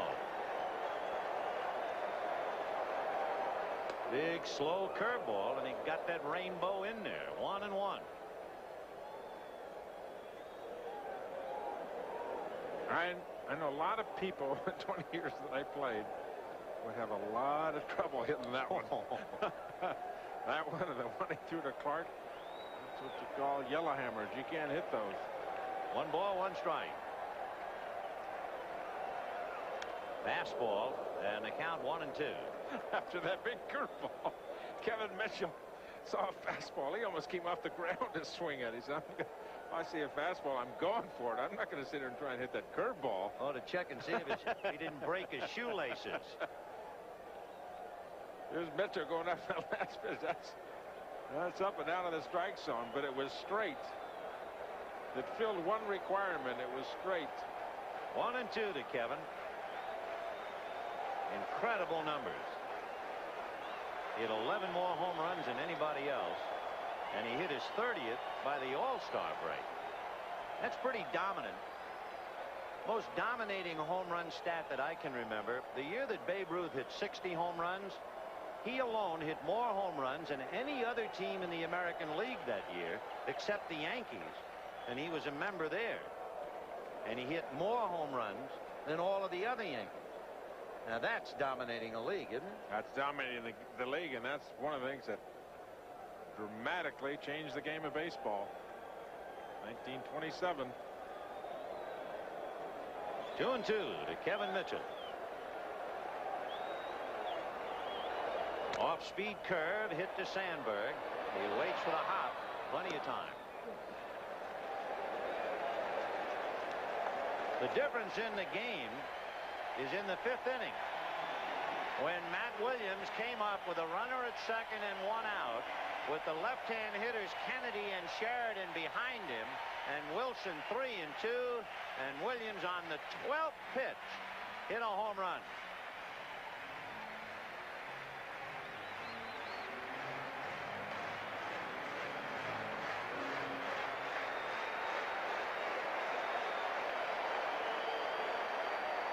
Williams hitting .333 in the series. Grounded out. Didn't hit the ball very hard, but he got a base hit with the bases loaded for 2 RBIs in the 3rd inning. So all Matt has done, driven in 4 of the 6 Giant runs tonight. When the Cubs bat in the 8th, they have Salazar, Dunston, and Girardi.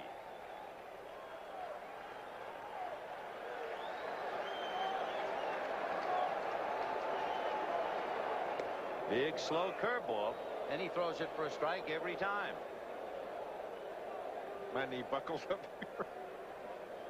He's going to bail on that. Oh, I did. My knee buckled up here. 0-1 to Matt. Remember all those fastballs that Steve Wilson kept coming in on him, and then he got one out over the plate. Fastball. 0-2.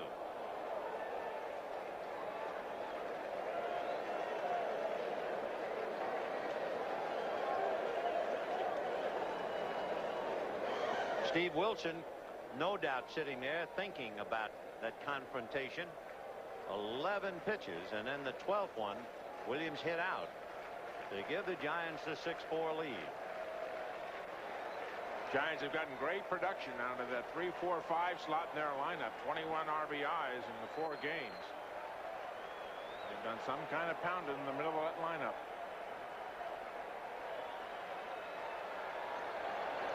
Oh, 0-2. Breaking ball got him swinging, and if he got anything else but 0-2, it would have shocked the house. It's the first time in the series Clark, Mitchell, and Williams retired in a row. And a chance to remind you, this telecast, presented by authority of Major League Baseball, may not be reproduced or retransmitted in any form without the express written consent of Major League Baseball. Tomorrow, Game 5, Mike Bialecki and Rick Russell. 3 p.m. Eastern Time.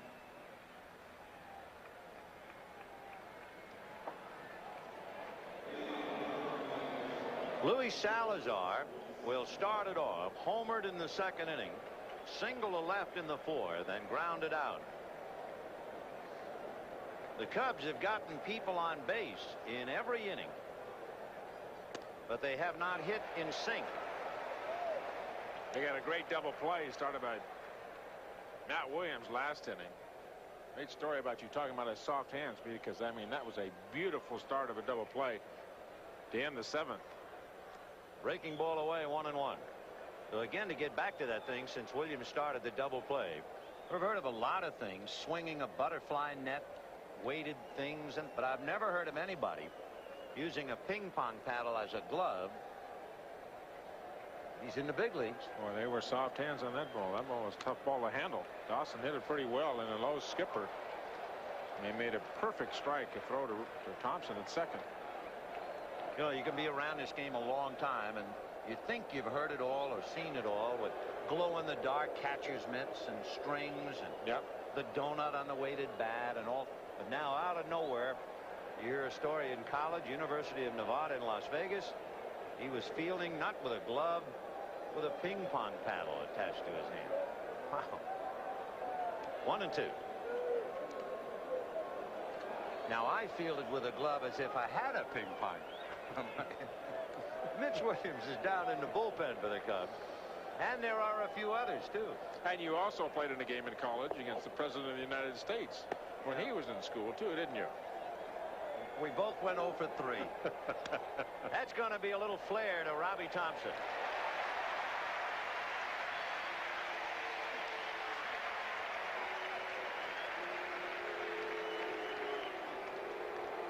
Now, Sean Dunston is coming up. The crowd doesn't understand who triggered the argument. And naturally, they're going to take Will Clark's side. I don't think they care who started the argument. I think this is a partial house. Really? Yes, I do. Well, I'm going to go out on a limb and say that. Well, they're going to stay on Dunston's case now. Sean grounded to third, single to center, and then hit that little flare for the base hit over Clark's head. He hammers it to center, but Butler's there. And the Cubs now are starting to run out of outs.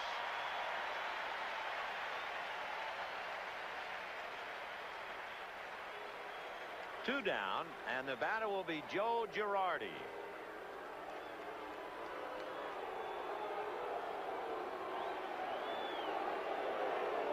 Downs talking to the umpire because the bat, after the swing by Sean Dunston, in and out by home plate.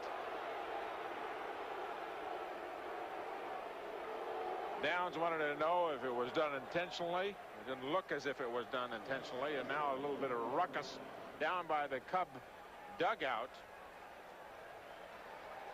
Somebody a little bit overzealous down there. Feels that they should be able to participate in the game, which is not the case.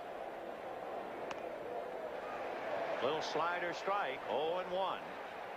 Here's the bat. See the pitch by Downs, and Dunston hits it decently, and the ball just, he flipped the bat back off his shoulder. It ended up back right by the mound. It wasn't done intentionally. 0-2 the count to Joe Girardi. Mitch Webster is on deck to hit for Scott Sanderson. And the count 1-2. There's Mitch. The only other left-hand hitter available, since Wynn and Wilkerson have already been used. Sidearm pitch, 2-2. Two down in the 8th inning. Giants 6, Cubs 4. Fastball got him looking.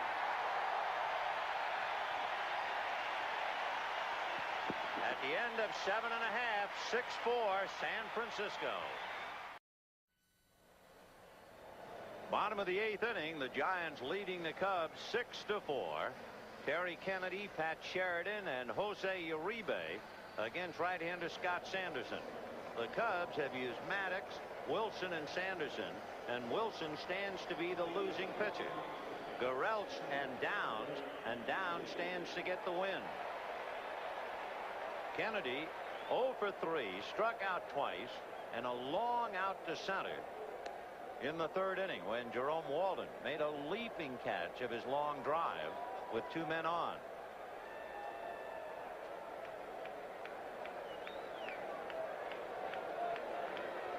Oh, and 1. Change curve, and he floats that in there again. Looks like he can throw that anytime for a strike. That's part of pitching. When you find something that's working, that's what you got to use, as opposed to throwing. Another one, and Kennedy bangs it because he got it up. He came right back with the same pitch, but he hung it.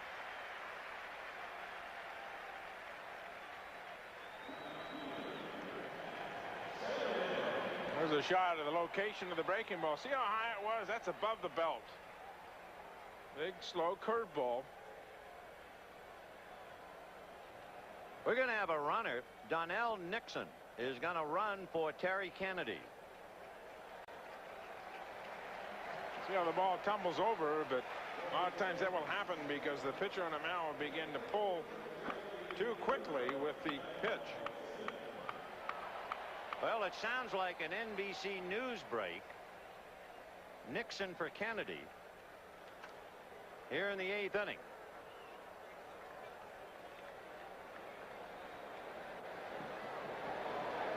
Joe Girardi out to the mound to talk to Scott Sanderson. Pat Sheridan grounded to short, grounded to first, and flied to center. You might remember in previous games you saw Sheridan wearing glasses, though we assume he has switched to contact lenses, especially since there is no wind here at Candlestick. They're going to make a 2-for-1 switch. Mitch Webster, who figured to bat for the pitcher anyway, he'll come in and bat ninth. And Mitch Webster finally gets a call. Mitch Williams will come in from the bullpen. And he will go in McClendon's spot. And we'll be back.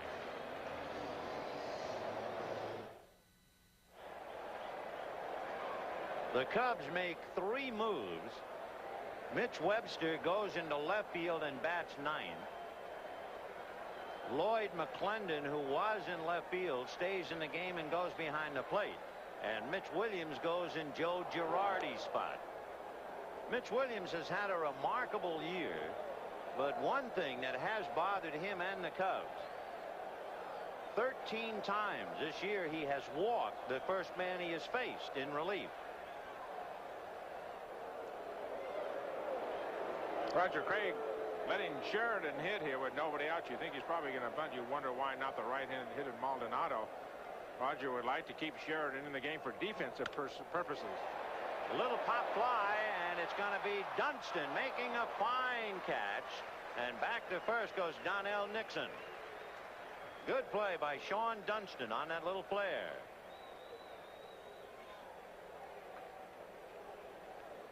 Dunston, a great athlete, great all-around athlete, great agility, great arm. Learning about the game of baseball and its fine nuances. Boy, it is the development of a budding star, that young man right there. And the people in Chicago have been very fortunate to see him when he started and how much he has progressed this year. Jose Uribe, the batter, with Nixon at first, 1 out in the 8th, 6-4 Giants.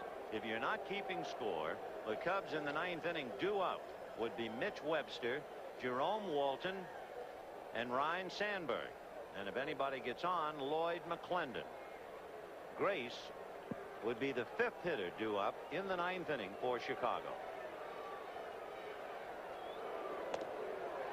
That follow through is remarkable. If you've never seen Mitch Williams pitch before, it is really eye-catching. He ends up in absolutely terrible fielding position. He got hit in the head with a line drive. He hasn't pitched in over a week. Popped in the air, foul. Mark Grace trying to get under it. Reaches in, goes in after it, will come up empty.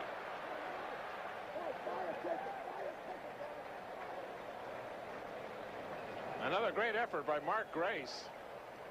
Again doing battle with the auxiliary seats just down from the Giant dugout. Charlie Williams right on top of the play. Boy, are those 2 first basemen in this game something to watch?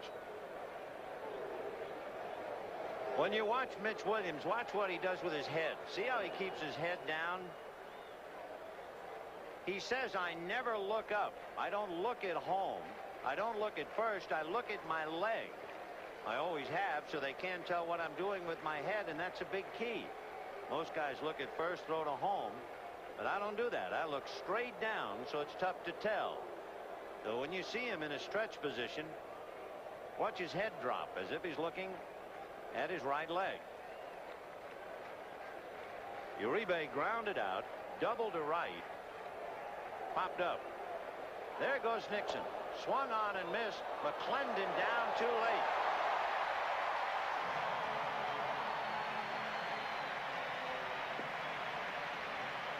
So tricky move or no, and a good accurate throw by McClendon, but Nixon wasn't fooled. Got a good jump and beat the throw. McClendon got a good pitch to throw on too, a high 90-mile-an-hour fastball. Nixon just a good jump and good speed, just a slight hesitation but good speed. McClendon, the number 3 catcher for the Cubs. He's really the backup catcher behind Girardi and Rona. Obviously, Roger Craig playing, utilize the speed, get a man into scoring position if we can. 1-2. 2-2. Uribe had an at-bat that would appear to have broken the hearts of the Cubs. That was in the 4th inning. Cubs were leading 4-3, and with 1 out, Uribe was the batter, the number 8 man in the lineup, with the pitcher hitting behind him. And Uribe doubled to right. They tried to pick him off. Maddox threw the ball away, and Uribe took third, and then, for good measure, maybe still smarting over the throwing error, Maddox wild pitched him in, and the Giants had tied it up. If ever there was a Christmas run given to the Giants, it was that run in the 4th inning. And then in the 5th inning, with the score even, Matt Williams hit the 2-run home run. Ball 3.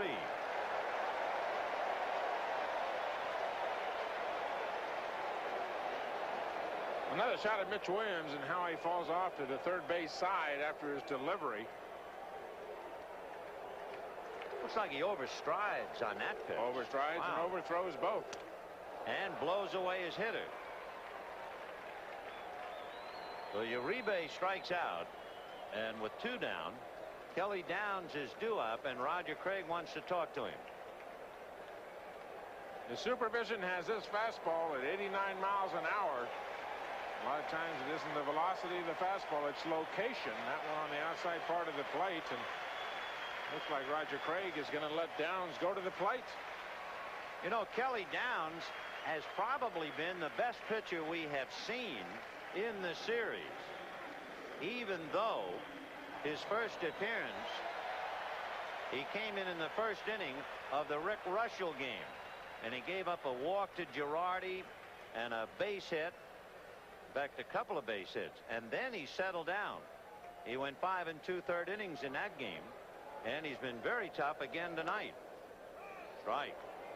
So in a series that will not be known for good pitching, Downs has pitched pretty well. 0-1.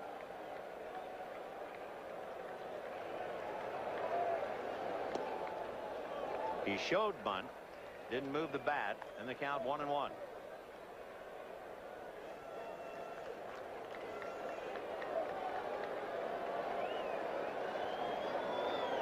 See how high he gets on that chart.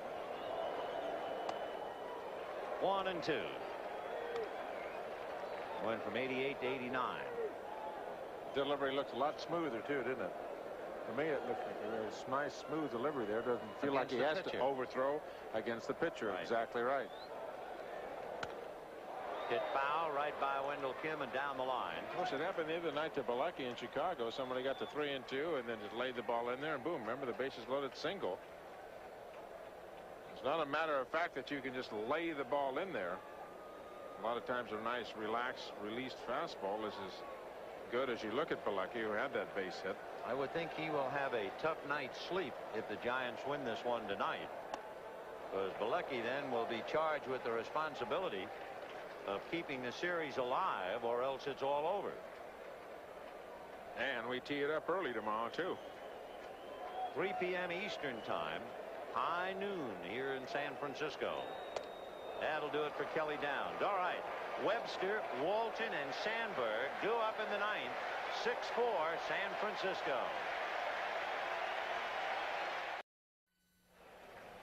We go to the 9th inning. Giants 6, Cubs 4. Kurt Manwaring takes over for Terry Kennedy, who went out for Donnell Nixon as a runner. It'll be Webster, Walton, and Sandberg. If we learn by history, it always makes it interesting to go back. On the 20th of July, the Giants led the Cubs by 3 in the 9th inning, and they had Steve Bedrosian on the mound in Wrigley Field. The Cubs tied it with 3 runs on 4 hits and an error in the 9th, and eventually won it in the 11th on a double by Les Lancaster. You can bet both the Giants and the Cubs remember that comeback. Ball 1. Webster, a switch hitter, batting left-handed. Matt Williams plays him on the grass. Clark shortens up at first. Fly ball to left field. Kevin Mitchell is there. One down.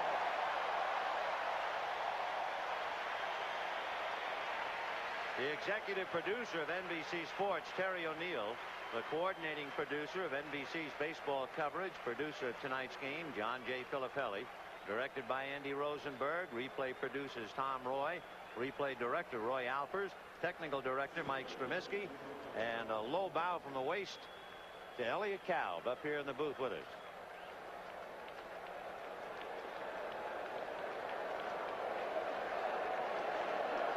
Jerome Walden popped up, flied to left, singled to center, and singled out in front of the plate. So he's 2 for 4. Hard slider, 0-1.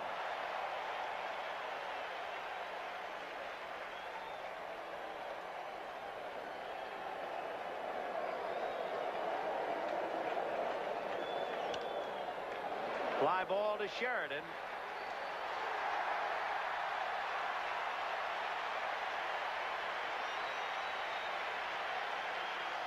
And the Cubs now are down to their last out. They will be down 3 games to 1. And they will go up against Big Daddy, the former Cub, Rick Russell, tomorrow. And all the pressure then, especially in this madhouse called Candlestick, all the pressure will be on Mike Bilecki. Here's Ryne Sandberg. Doubled, struck out, popped up, and robbed of a key hit in the 6th inning on a diving, rolling catch by Kevin Mitchell. Strike.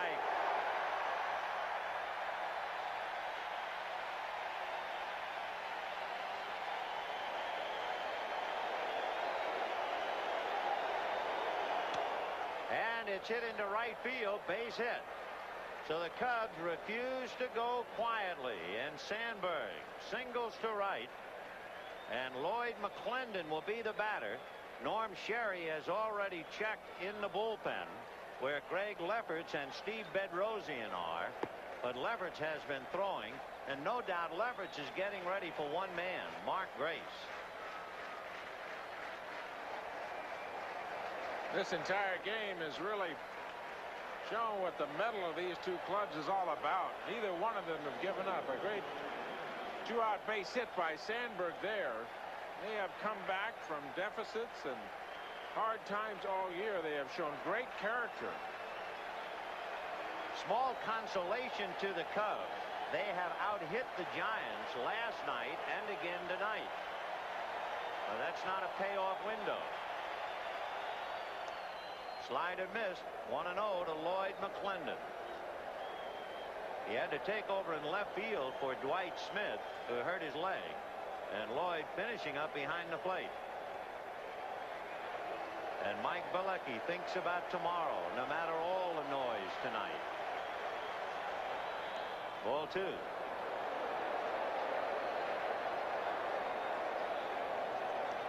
On deck, Mark Grace. The biggest crowd ever to see a game at Candlestick now sees Roger Craig make his way to the mound. 2-0, the count to McClendon.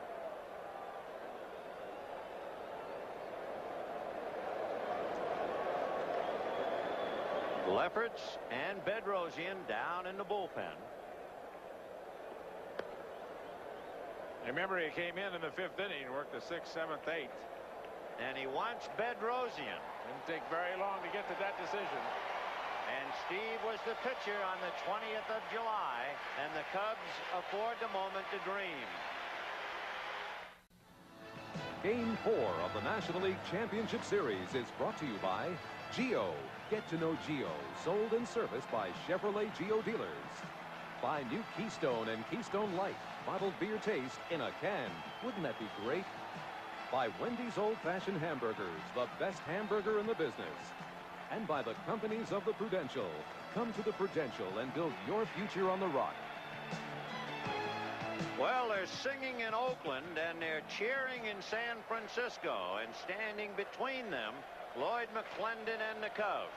Now remember, Bedrosian has inherited a 2-ball, no-strike count. And that's going to be a flare into right center, and Thompson can't catch it. On his way to third is Sandberg, and the Cubs are still alive.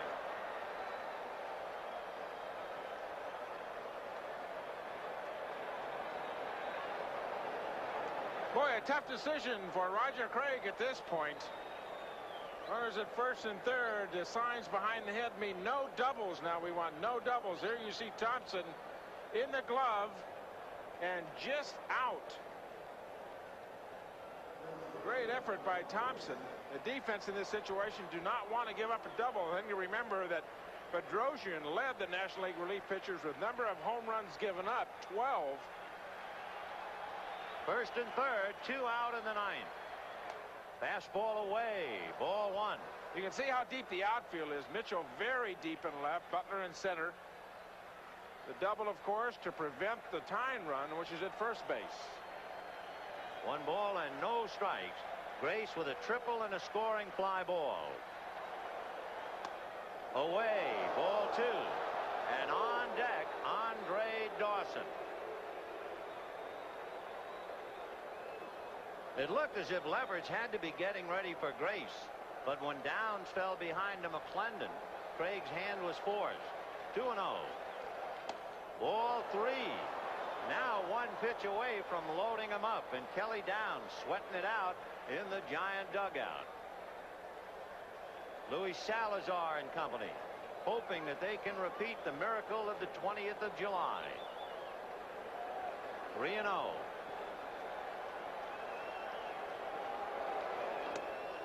In there. 3-1 to Mark Grace. I'll be taking 1 pitch.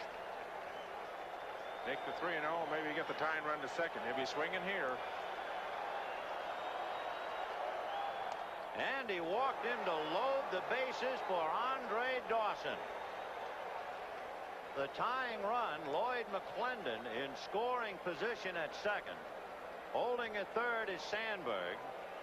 Grace at first, and here's the Hawk. We were saying it at the start of the game. There isn't that much to separate these two teams. 1 run last night. They split the 12. They split the first 2 in the LCS. Giants win 5-4 last night, and now turn back the clock 2 years ago. You have the Cy Young winner, Steve Bedrosian, on the mound, and the most valuable player at the plate. But that was 2 years ago. Breaking ball away. Ball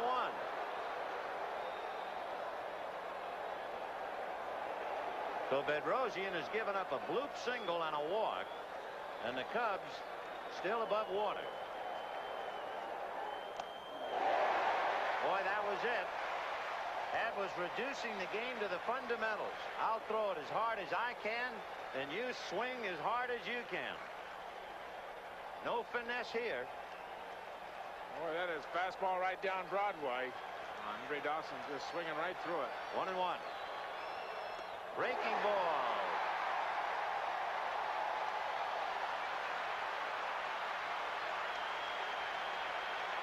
And again, they're on their feet at Candlestick.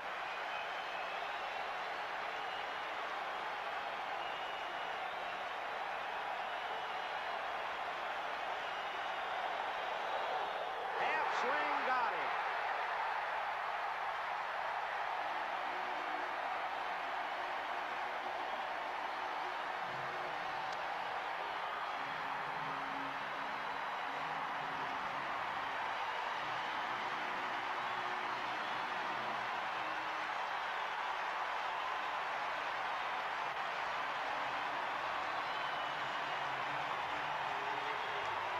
No one escapes it.